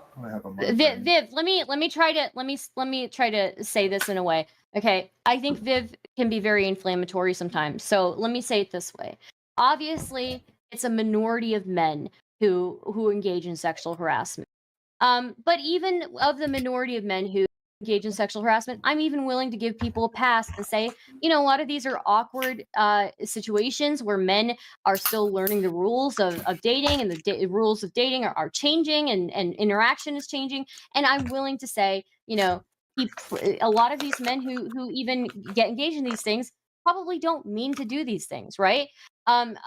So that being said, I think that's just even though it's it could be, but still, I mean, you can think that of me, but still, no, it's not that I think that of you. I just think you're trying to coddle these fucking people too fucking much, right? Like, I'm not sitting here talking about like random awkward fucking fumbles in the back of a car where somebody was like, "Oh, I'm not sure," right? I'm talking about actual fucking instances of sexual assault. Okay, Viv. There's like somebody gave me an example of like where he was on a date with a girl, and they were driving, and he pulled over and asked if he could kiss her, and she said no, and then he tried to debate her into kissing him. And so like that's an example of like, this is really fucking cringe. He probably didn't mean to sexually harass her, but it is kind of sexual harassment. Secondly, so what I was trying to get to before I got interrupted was that, yes, it's a small minority of men who engage in sexual harassment. And even of that group of men that engage in it, I'm sure that there are a lot who just clearly don't know the fucking, room, right? Men. Okay, let me finish what I'm saying, Viv, okay? Okay. But you came in to like talk Sprout down from screaming wait, over me. Bro, let me finish, okay? Like, come on, man. Okay, look, so yes, it's a small group of men, but there are a lot of men who kind of like wave things off, right? And it's just because it's probably uncomfortable, right? Nobody wants to like deal with these things. But there are a lot of men who will just kind of wave off these things, even though these things happen pretty frequently, right? Like I was dealing with the sexual harassment. I was getting sexually harassed for like fucking 8 months at one of my jobs, right? And I think my coworkers were just really fucking uncomfortable with like the situation, and they didn't know what to do, right? So maybe they didn't know what to do, but a couple of them would like laugh about it, and it would just be like, I don't know. It just feels like they're yes, it's a small group. It's a very small group of people who sexually harass people, but at least in the Western world, not in other parts of the world. At least in the Western world. But there are a lot of people who will just kind of like turn the other way, or just kind of laugh about it, or kind of like wave it off, So this conversation has black-pilled my entire chat. I have people asking me if I'm okay and whether I need to stop for my own personal safety. Like, okay, I'm going to go now and go and do something else. Have a good night. The idea that it's like a tiny minority of people, I think, is utterly fucking ridiculous. When you see the levels of like reports of sexual harassment and assault of women, right? Like, I don't know what the fuck it is in the United States. I can't even remember off the top of my head for the United Kingdom, but the numbers are like fucking staggering, like 70-80% or whatever reporting that they have been sexually harassed, right? I don't agree with you that it's a tiny minority. I think it's very easily most men, and probably a pretty high proportion of men who have engaged in this kind of behavior at least once in their lives. Sexual harassment is widely underreported with men. Men don't report sexual harassment. That's just a common thing with men. Men do not report sexual harassment. So the numbers from sexual harassment from men are considered vastly underreported. From the studies that I've seen, the closest that you can come to kind of trying to come to a estimate is a 60-40%. So 60% of like sexual harassment cases would be women, 40% would be men. Do you notice about how when we try and talk about how men perpetrate sexual violence against women, the immediate response is the abrogation of responsibility through going, oh well, men get sexually assaulted too. But here's the thing. This is not the fucking point of the conversation. Wait, Sprout. Here was my suggestion through I said, wait, Sprout. Okay. I wanted to let her finish the sentence. This is not the point of the conversation. This is a dodge. This is like trying to assuage responsibility by going, oh well, men get sexually assaulted too. Yeah, men get sexually assaulted too. It's the primary sexual assaulter of men are the fucking men. All right, carry on. All right, Sprout. Through what, the reported accounts? The unreported accounts, you have no idea what those are, who those are from, what they're for, etc., and so on. All we know is that there's a vast amount. All we know is there's a vast amount that goes unreported. As a matter of fact, my sexual assault went unreported. There was no official report as to my sexual assault, and it was not from another man. So now, when we talk about this, you're saying it's not a minority of men. Now you're saying it's a majority of men. And me bringing up the idea that men vastly. Okay, so not every man, but a majority of men. Me bringing up that there's a vast underreportedness of men's sexual assault or men's sexual harassment is going to further a point that it is a minority of men. It is a minority of men. just the minority of men tends to be the minority of men tends to be the mass perpetrators, to where it's not just one woman that they're a perpetrator of sexual harassment or of sexual assault, but multiple women that they're a perpetrator of sexual harassment or of sexual assault. I'm saying it's the minority of men, but the minority of men make a bad case for the rest of us because they perpetrate against multiple women. It's not like it's a majority of men that agree with this. So And often men chance- too. Men Yeah, who, men too. who Yeah, men perpetrate too. often do to both sex. Yeah. Yep. Rich wanted to say something. Yeah, so but I think a lot of it too, though, I think this also sort of doesn't entirely ignore, but sort of like doesn't take into account the power dynamic as much. So like, for instance, I live in Dallas. I'm from Dallas. Cowboys won one year. There was a big like celebration. Everyone was getting drunk on the street or whatever. And I was like an idiot, like hanging out the passenger side window of a car that my buddy was driving and going through this very crowded area. And this woman grabs my face and just lays one on me. Now, in order for that to be sexual assault, admittedly, like she wouldn't have any way of knowing this one way or another. But in order for that to be sexual assault, like I would have to have like, it had to have been unwelcome, right? So for me, that was not an assault. And I suspect that with men and women, the number of times in which it would be unwanted would be skewed pretty heavily.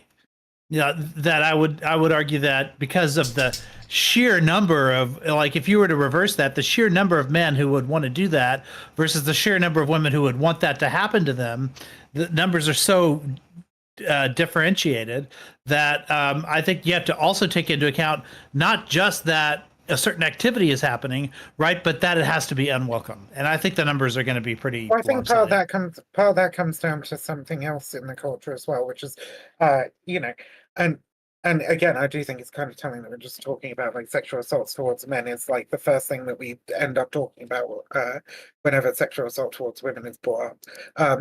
But the cultural thing that results in people essentially saying when, for example, a young schoolboy gets fucking raped by his female teacher, people going, oh well, he must have liked that then, right? I think part of that is a male attitude towards sexuality, which is that men should welcome any kind of sexual contact from a woman, right? I think that like a lot of people can be fooled into thinking that what happened to them wasn't a sexual assault because it's something that they themselves should have wanted in the moment anyway, right? And if they don't want it, well, what the fuck's wrong with them? And they're right? gay, Are they obviously. fucking gay or something? Yeah, exactly, right. So again, this is if we're talking about the amount of men who commit sexual assault and sexual harassment, yes, I do think it's a fucking majority. If we're talking about the amount of men who contribute to a culture in which this is encouraged, the kind of men who will stand around and like make jokes about it with their friends or have a permissive attitude towards it, I think it's a vast majority. And I think it goes over fucking 90% at that point. What about right? Okay, but what about the amount of women that encourage toxic masculinity that leads them into this? What about the amount of women? It's a cultural issue. time, Who cares? Every time. What I'm arguing? Wait, stop. What I'm arguing is Can you listen, please? What I'm arguing simply is that toxic masculinity is a societal issue. I've argued toxic masculinity plenty of times. It's a societal issue. It's not a man issue. It's not a female issue. Toxic masculinity is a societal issue. So you putting the blame of toxic You putting the blame of toxic masculinity purely on men is just factually false. And we can go back through plenty of studies for this. It's just factually false. For one, I never placed the problem of toxic masculinity, the blame for toxic masculinity, purely at the feet of men, right? Never did that. Not even fucking once during this fucking conversation, okay, Sprout? For another, okay, the majority of the responsibility of for toxic masculinity does lie with men, though, right? And the majority does lie with men, yes. Cool, great, right. And it is the attitudes of men that we're discussing here, because this is not a conversation about fucking sexual assault against men. It's a conversation about sexual assault against women, however much you keep trying to turn it into a conversation about sexual assault against men. I'm not trying to turn it into. I only brought that up to bring up the fact that it is a minority number of men that are accepting of this behavior and conducting this behavior towards other women. This is not a majority of men that conduct this behavior. How do you know that?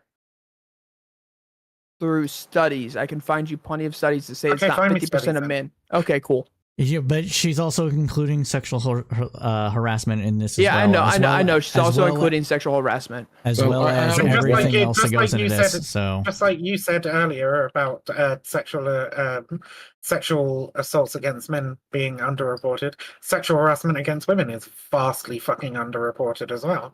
So, I mean, you know, if you pull up a study that says like, oh, well, only some 30-40% of men have engaged in this, well, I'm going to turn around and just be like, well, that says to me that a majority of men have engaged in it, right? If it's vastly underreported. It's not nearly as vastly underreported as men's sexual assault or sexual harassment is vastly underreported. Like the amount of vastly, the amount of women just ignore. They don't ignore harassment. But men will ignore. But men will ignore that every time. Okay, look, we're talking. Okay, so in orders of magnitude between the two, you may have a point, right? But this is the difference between 1 out of 100 and 3 out of 100, right? So while women may report 3 times, I'm not going to agree to specific stats. I'm not talking about specific stats, right? That was an example of a number, okay? But I'm saying that if it is like 1 out of 100 and 3 out of 100, women report 3 times as much as men, right? But still are not reporting 97% of cases, right? I'm saying that it is vastly underreported for both sexes, and even if women report 3 times as many sexual assaults as men, they 3 times as many incidences of sexual harassment as men, they probably aren't reporting even a fucking tiny percentile of them. And honestly, ironically enough, I wish they were all reported. My personal experience went unreported, and I honestly wish that they were all reported. I really do. I wish everyone would report the shit because it's not okay to it's not okay to have this happen. However, that's a ceiling I don't think we're ever going to hit. I don't think we're ever going to hit a spot where every single one of these cases are reported, and honestly, I just don't think that's something we're going to hit. That's a dream that I don't think ever is going to come to fruition. So we are getting to time at this point, and so I want to give everybody a chance to get a closing statement. It's been an amazing night, everyone. Thank you all for battling through this. Yeah, we've pretty much gone about as far as we can with this one. So I'm going to start with Cypher. Yeah, I think the overall implication of this is what I'm going to agree with Beckett after he left. Basically, I don't think it's going to have much of an impact on this whatsoever. However, the conversations that we are having are somewhat of an impact, but I don't see it having an impact on soccer in general or football in general. We do have an issue in this culture in the world with sexual assault, sexual harassment, and it is something that does need to be addressed on a societal level. By both men and women, but as Vivian said, men have more responsibility in this because they're the ones doing the most of it. So there you go. Right on. Rich? And you're muted. You're muted. Yeah, I suppose I'm a little bit more on Stardust's side on this, which is to say, while I think it's true that this individual story doesn't have an impact, I remember the first Cosby things, allegations, and everyone was sort of blowing them off, and then one comedian made one comment about it, and all of a sudden the dam broke on it, everything changed. I remember when Me Too was first starting off as a hashtag, and the woman who started it was getting a lot of harassment online, and nobody seemed to give a shit. But then the movement grew from there. And while I understand Beckett's point about individual stories often just getting forgotten in a month, that often does happen. But you never know when continuing to talk about a story starts a larger cultural movement. And I remember sexual harassment being a new term in the early 90s, like late 80s, early 90s, and people were like, what is this word? Like, what does it mean? Like, we didn't really even definitionally know what it was, but conversations made it a bigger deal. And I think that you can't discount this. The fact that this is the biggest story to come out of the Women's World Cup this year kind of tells you that this story does have some legs.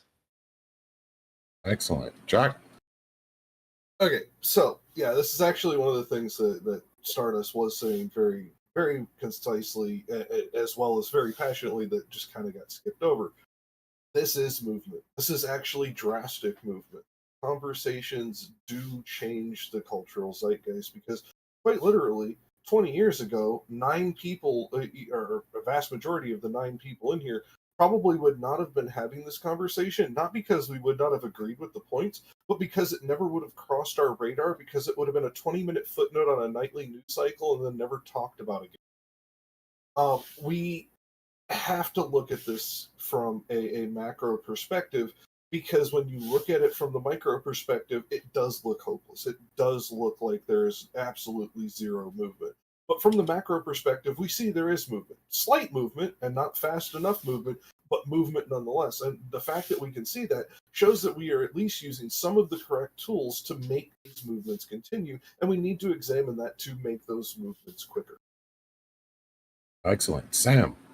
So I'm probably gonna have to agree with Beckett on this, even though he's left again. Is that like the when I was bringing up the point of like what happened in this specific situation that feels like it was wrong, besides the initial issue, like how did the response to this issue by the authorities that are involved, what was wrong with it?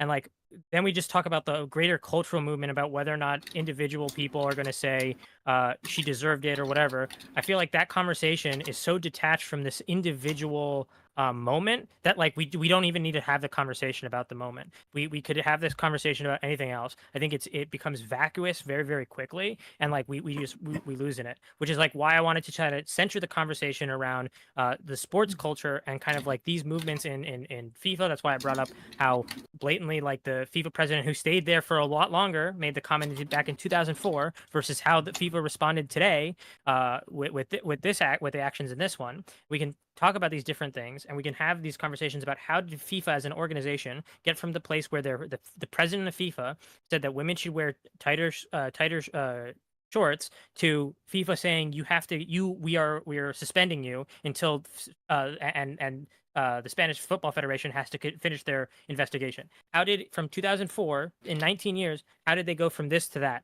What are the policies that they used to get there? That was what the conversation I wanted to have was. Not this like vacuous conversation about whether or not we have cultural impacts in Russia, or the 40% of men who are going to say, well, she deserved it. But we never got to that position. We never got to that conversation. Okay, Sprout, he had to go answer his door. Okay. Yeah, so I'm somewhat disappointed. The conversation that even it kind of turned into just a blame it on men issue. Men are the large, I would go 90+% of perpetrators. However, I also do believe that is the minority of men. And what wasn't discussed here today was how we fix that. The only thing that was really discussed was like it being that at that point in time. And so it seemed to be a lot of like blame being shifted over, which is why I took the position I took at the very end. It seemed to be a lot of blame shifted over rather than actually how do we fix this. There was no solutions as to how we fix this. It seems like a lot of whining and complaining versus actual actions that can be taken to try and fix this issue. I think this is an issue worth fixing, and I'm disappointed we couldn't get to an actual point to where we could try and come up with solutions for this problem. And instead, we just got to talk about the problem. Talking about the problem seems to be better than what we've done in the past, where we just ignore it. So maybe we're making progress. Maybe like next time we'll talk about like solutions to this problem. Unfortunately, we just never got the solutions, which I'm disappointed about. That's fair. Vigilante? So, I mean, while conversations about this kind of thing are important, like conversations about this are going to be focused on like sports. And we already don't really have much of a problem with this in sports, at least in the way of like people just getting away with it, at least here in America. Worldwide, it might have that impact where it changes that culture or start moving in that direction. But I mean, when we're talking about sexual assault, or rape, I mean, we have the last two presidents of the United States who one was a serial rapist, one it was a serial sexual assaulter. And this kind of conversation, it's not the kind of one that's really going to change that mindset where you sit here and point out that Trump fucking raped however many people the motherfucker did and people don't give a shit. Or the fact that Biden sexually assaulted the countless number of people that he has as well. People still don't give a shit. So the thing is, you can point this stuff out. We can get people to care about it more. But when we talk about the actual repercussions in society, there's already more of a movement to hold businessmen in check and shit, which is one of the reasons why Activision was going so downhill that they had to get bought by fucking Microsoft. And like I said, a lot of the people in sports are already kicked out recently when this kind of stuff happens, outside it, with a big exception being Vince McMahon. Now, and this issue is very important, but we weren't necessarily having the right conversation on it. And I don't think, as a large whole, the conversation on it and the actual impacts this kind of conversation needs to have are being affected anywhere close to where they need to be in the conversation about this story. Thank you, Vigilante. And Vivian. Yeah, I don't know. Every time you try and bring up this conversation, I think Sprout's response here is just like is emblematic of the problem. We had the Me Too movement. People were like, "Oh, it's gone too far now," and the Me Too movement has like died out to a certain extent. I'm not saying it didn't help make some progress, but it definitely died out to a certain extent. Because there was such huge fucking backlash from people going, "Oh, these whiny fucking women, they're just all man haters," right? Back to the fucking early 1900s with the suffragettes and like, "Oh, they're all man haters, they're all man hating lesbians and shit." That's the only fucking response that we get from a significant portion of men, even now, even after Me Too and everything. I think it's a much larger fucking problem than Sprout makes it out to be, and I think it is a cultural one, and I think it's one that every man has specifically the responsibility to stand up against in their fucking friendship groups, in their social groups, etc. And that's the only way we're going to change things, is if we continuously shame people, not just for engaging in the behaviors, but engaging in the language that permits these behaviors, that encourages these behaviors, right? And I think it is worse in certain areas like sport, because those are male-dominated areas, and that's simply my full take on it, I guess. Excellent. Well, thank you all for being here for this amazing panel.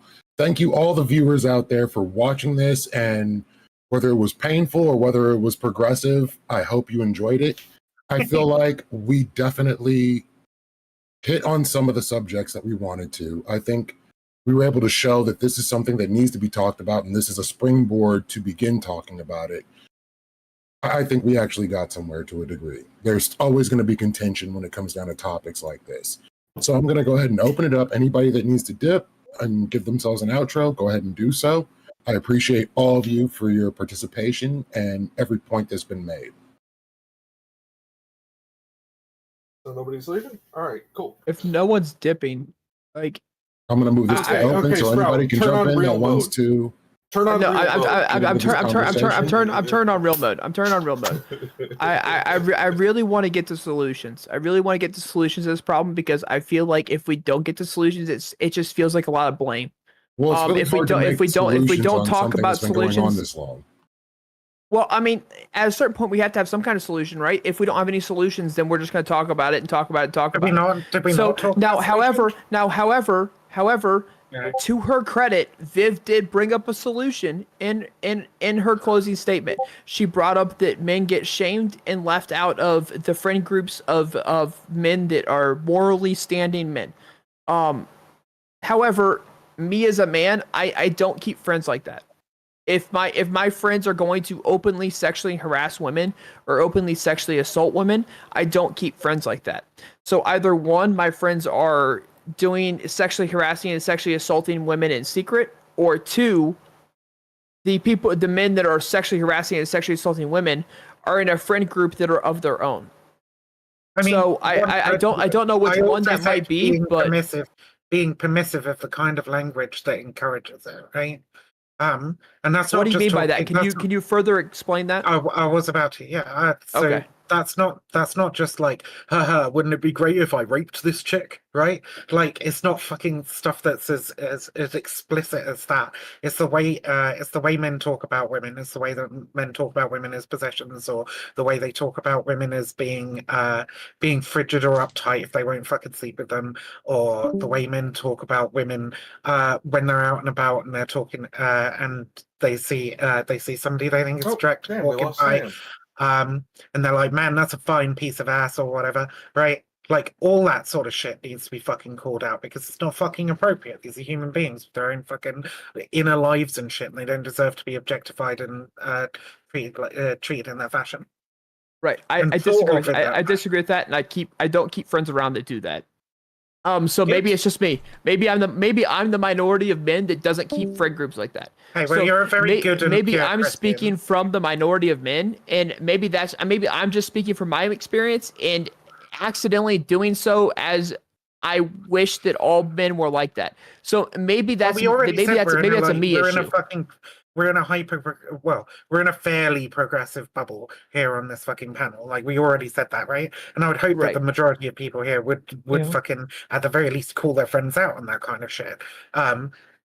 So I don't think friends out for that shit. So yeah, yeah. I don't think we're like a representative sample of the general population, and I think it would be dishonest to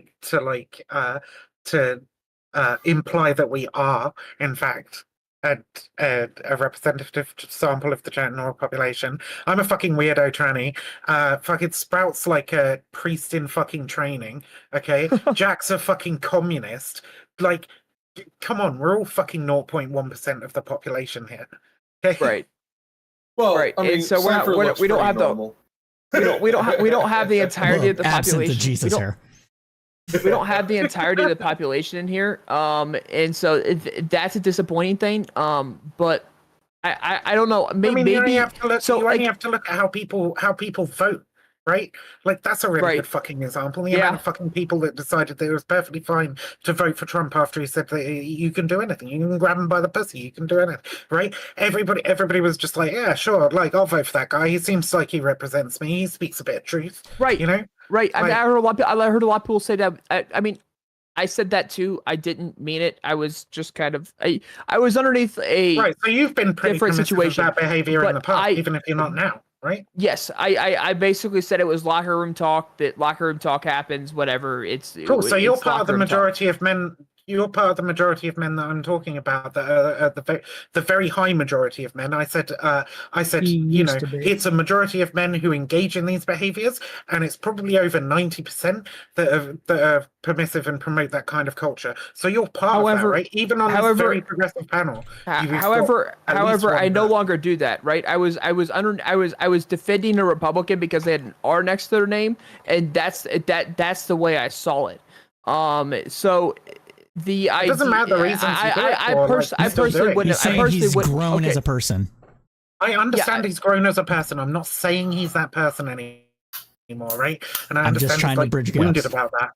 But like, I'm saying that, like, you are part of that over 90% of men who have engaged in like at least apologizing for, encouraging, promoting a culture in which that kind of behavior is acceptable. Yes, exactly. I've engaged. I've engaged in toxic masculinity. As a matter of fact, I fucking encouraged it.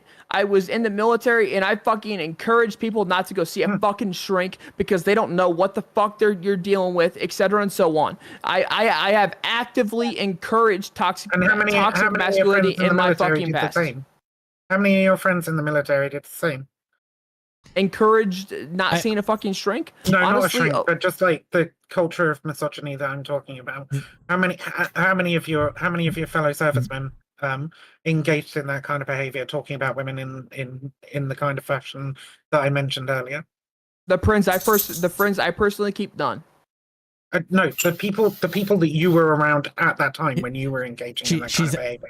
She's asking if you believe it's a majority of men that have done this at some point in their life.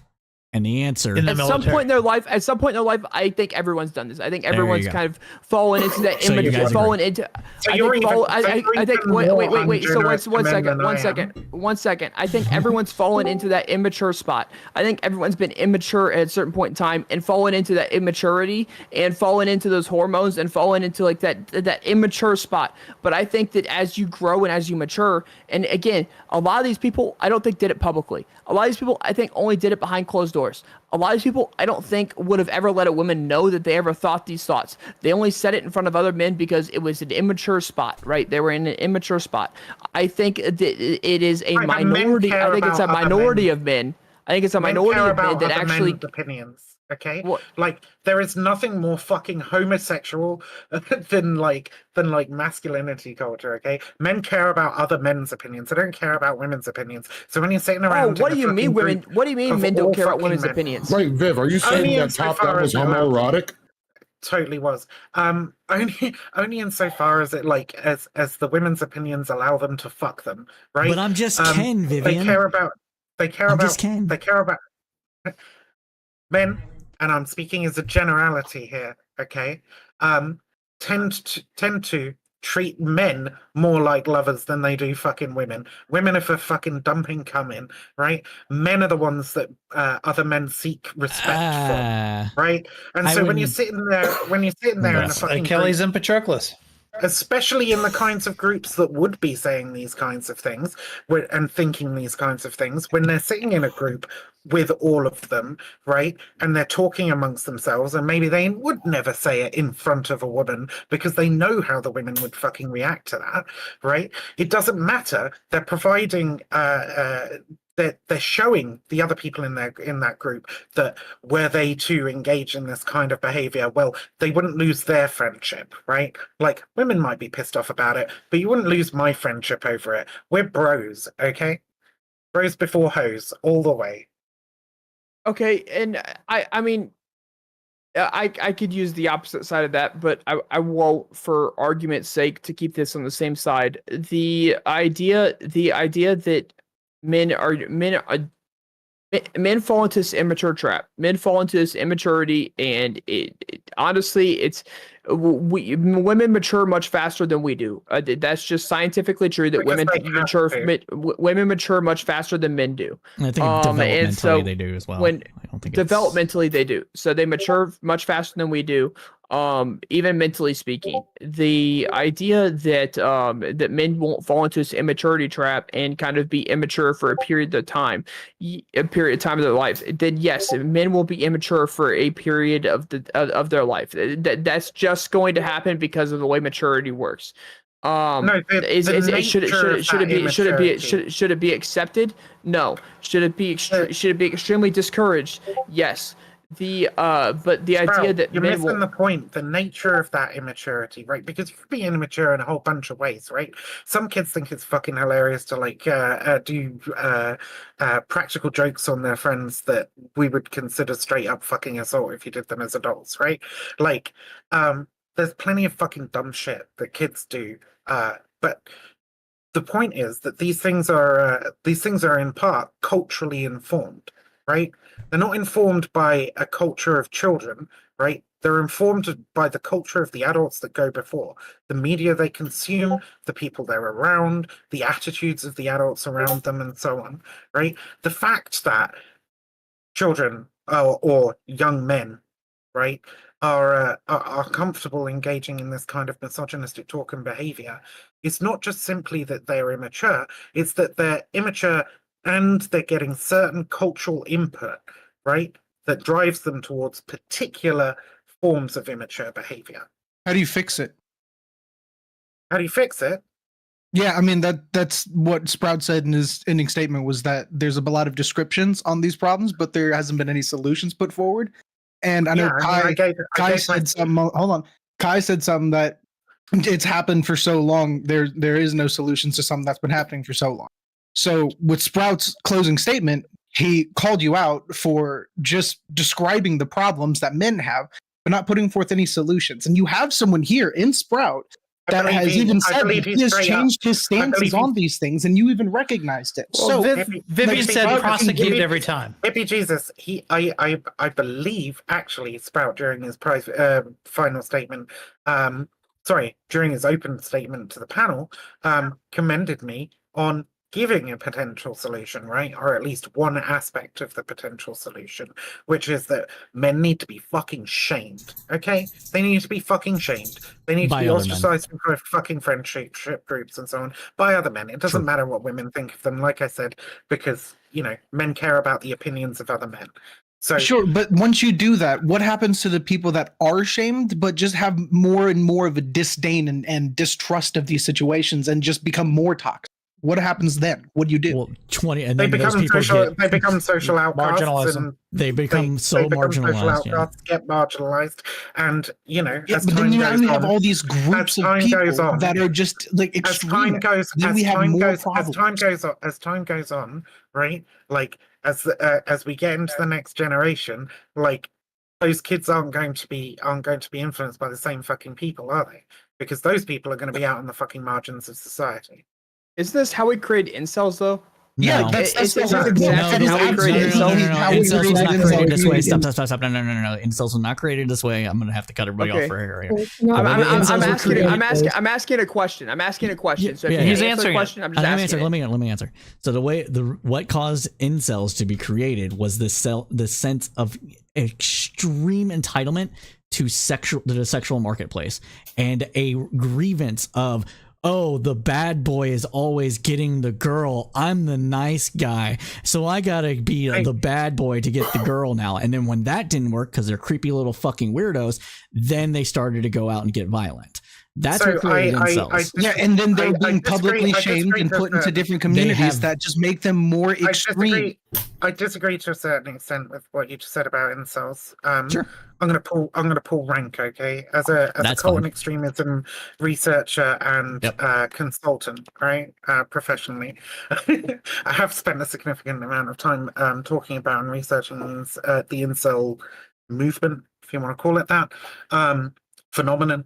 And whilst what you're talking about on the surface is what incels talk about, nearly every kind of like cultist and extremist group has a surface ideology and an underlying worldview foundation, right?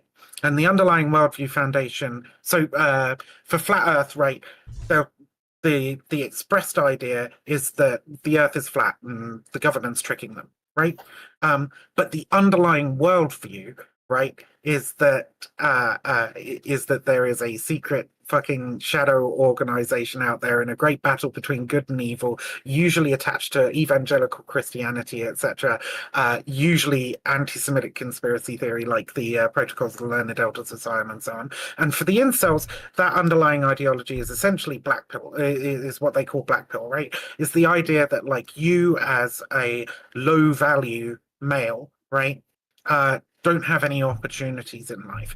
And this isn't just in the quote unquote sexual marketplace, but it's in work, it's in social lives just in general, etc., etc. And I think that is born out of what we're seeing currently is a deep economic anxiety, a deep alienation from community and isolation. Right. I don't think that we can say that any one thing kind of births the incel movement, but I think that we can all, especially as progressives, recognize the significant issues in our society that make people feel alienated, isolated, and like they have no ability to succeed, improve their station, or live a happy life. Right. Because of all of those problems, economic and social, that we're seeing due to industrialization, the 2008 financial collapse, the rise of the internet and social media and so on, forcing people into like closed online groups, but sort of separating them from people out in the world. There's a lot of different things that go into it. Anyway, sorry, that was a ramble. Okay, so just rewind real quick. So Sprout's question asking like, isn't that how incels were made? He wasn't talking about the actual like incel community. He was talking about the aspect of them being shamed so bad that they create these conglomerates and these enclaves to group together to like talk about the extremist ideas of the incel community. Right. That was the whole point. The answer was no. They don't end up incels because they're shamed for sexually harassing somebody. Right. No, it wasn't about becoming an incel. It was about that incel community, them being a part of that, like being pushed away out of society and shamed into these groups. That just causes more problems. So that's the difference. So when Vivian's talking about alienation, she's talking about a much deeper thing than just being shamed for actions. So the reason that the black pill community exists is because these people feel like they are entirely worthless, and then they are using that underlining black pill methodology to buttress up against their incel methodology, which is the idea that, well, if it wasn't for the fact that women are allowed to be people, then I wouldn't be worthless. I would be guaranteed a spouse. I'd be all this other stuff. So here's the slight issue. Here's the slight issue is that when someone is shamed to this extent that you're talking about, then they are shamed outside of friend groups that are going to be helpful to them. And then they're left with the friend groups. They're left with the friend groups that are going to be damaging to them, and which I assign it as like the incel friend group, right? And so they'll be brought into that community where they're going to be where they're going to be normalized and they're going to be praised for exactly how they feel. So when you shame someone to that extent, the natural progression, given there's not a bump during that natural progression, is that the natural progression is going to be towards that incel group, towards the group that's going to accept them. It depends how they feel, right? Because the normal response to a friend, somebody you care about in your friendship group, turning to you and saying, "Hey man, I don't like when you engage in that kind of behavior, right? If you keep doing it, I'm not going to be your fucking friend." The normal response is not to instantly go, "Oh, the whole world's out to get me. This is fucking disgusting," and go off and join some other incel group. It's to think about and reassess your behavior and probably change it in the future, because this other group, you don't fucking know who they are yet, right? Like, your friends are far more valuable to you in the moment. And that's why it needs to happen in male friendship groups. And shame doesn't instantly cause alienation. If they continue to go on that behavior, then that becomes a point of cutting off. It's proportionate to the level of the violation, and to the likelihood of them continuing to engage in that kind of behavior. So if it's very mild sexual comments or whatever, it's like, "Hey man, I really don't like it when you talk about women like that. I think that's kind of gross," right? So was that your idea of shaming? Was just sit them down and just say like, "Hey, I don't like this behavior"? That is shaming. No, I'm saying I'm asking her, not you. No offense, but I want to know what Viv's like definition of it was. If that's what she meant, then there's no problem. I'm saying it needs to be. I already explained this, right? That it would be proportionate. So I was going to go on to say that if they continued making comments like that, you would have to get stronger in your reprimands and ultimately cut them off, right? If they engaged in some behavior that was more harmful than just simply making some sort of off-the-cuff sexual comment about a woman walking past, right? If they walked up and slapped some woman's ass without their fucking without their permission, it would need to be, mate, if you ever do that again, we're not being friends. You're gonna fucking apologize to her right now, and I'm never gonna see you do anything like that again. Right? If they fucking rape somebody, it's you're fucking gone, mate. Get the fuck out. If one of my friends groped a woman in front of me, not even in front of me, if one of my friends groped a woman and I caught word of that happening, it would be listen, I better never hear about you fucking doing that shit again. Otherwise, like, you aren't someone I need to keep around. Like, you need to cut that shit out now. Otherwise, that's not gonna. Otherwise, like, I can't afford to have myself around you, because I'm not going to put myself through that. So like, I understand what you're saying, Viv. I just fear that this is the growth of the incel community, because I don't think the incel community is good. I think the incel community is bad. I think the incel community is bad for toxic masculinity. I think the incel community is bad in general.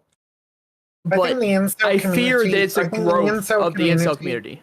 I think the incel community is a fucking red herring in conversations like this, because I do not think that the incel community is born out of being shamed for, like, making sexual comments about women or whatever. I explained several of the aspects I explained the underlying worldview that informs the incel movement. No, right? I understand that. And I would additionally say that a lot of people who are in the incel movement are also cult hoppers. We call incels.me like the cultist graveyard or whatever, right? Or the cult hoppers graveyard, because it's where people go when they've, like, bounced from one extremist movement to another and not really found their place there. I know people who, like, got radicalized into being jihadis when they were like 14 years old, right? Moved to, like, Christian nationalism, and then ended up in the incel movement. Do you know what I mean? No, incel I understand is that. a lot more than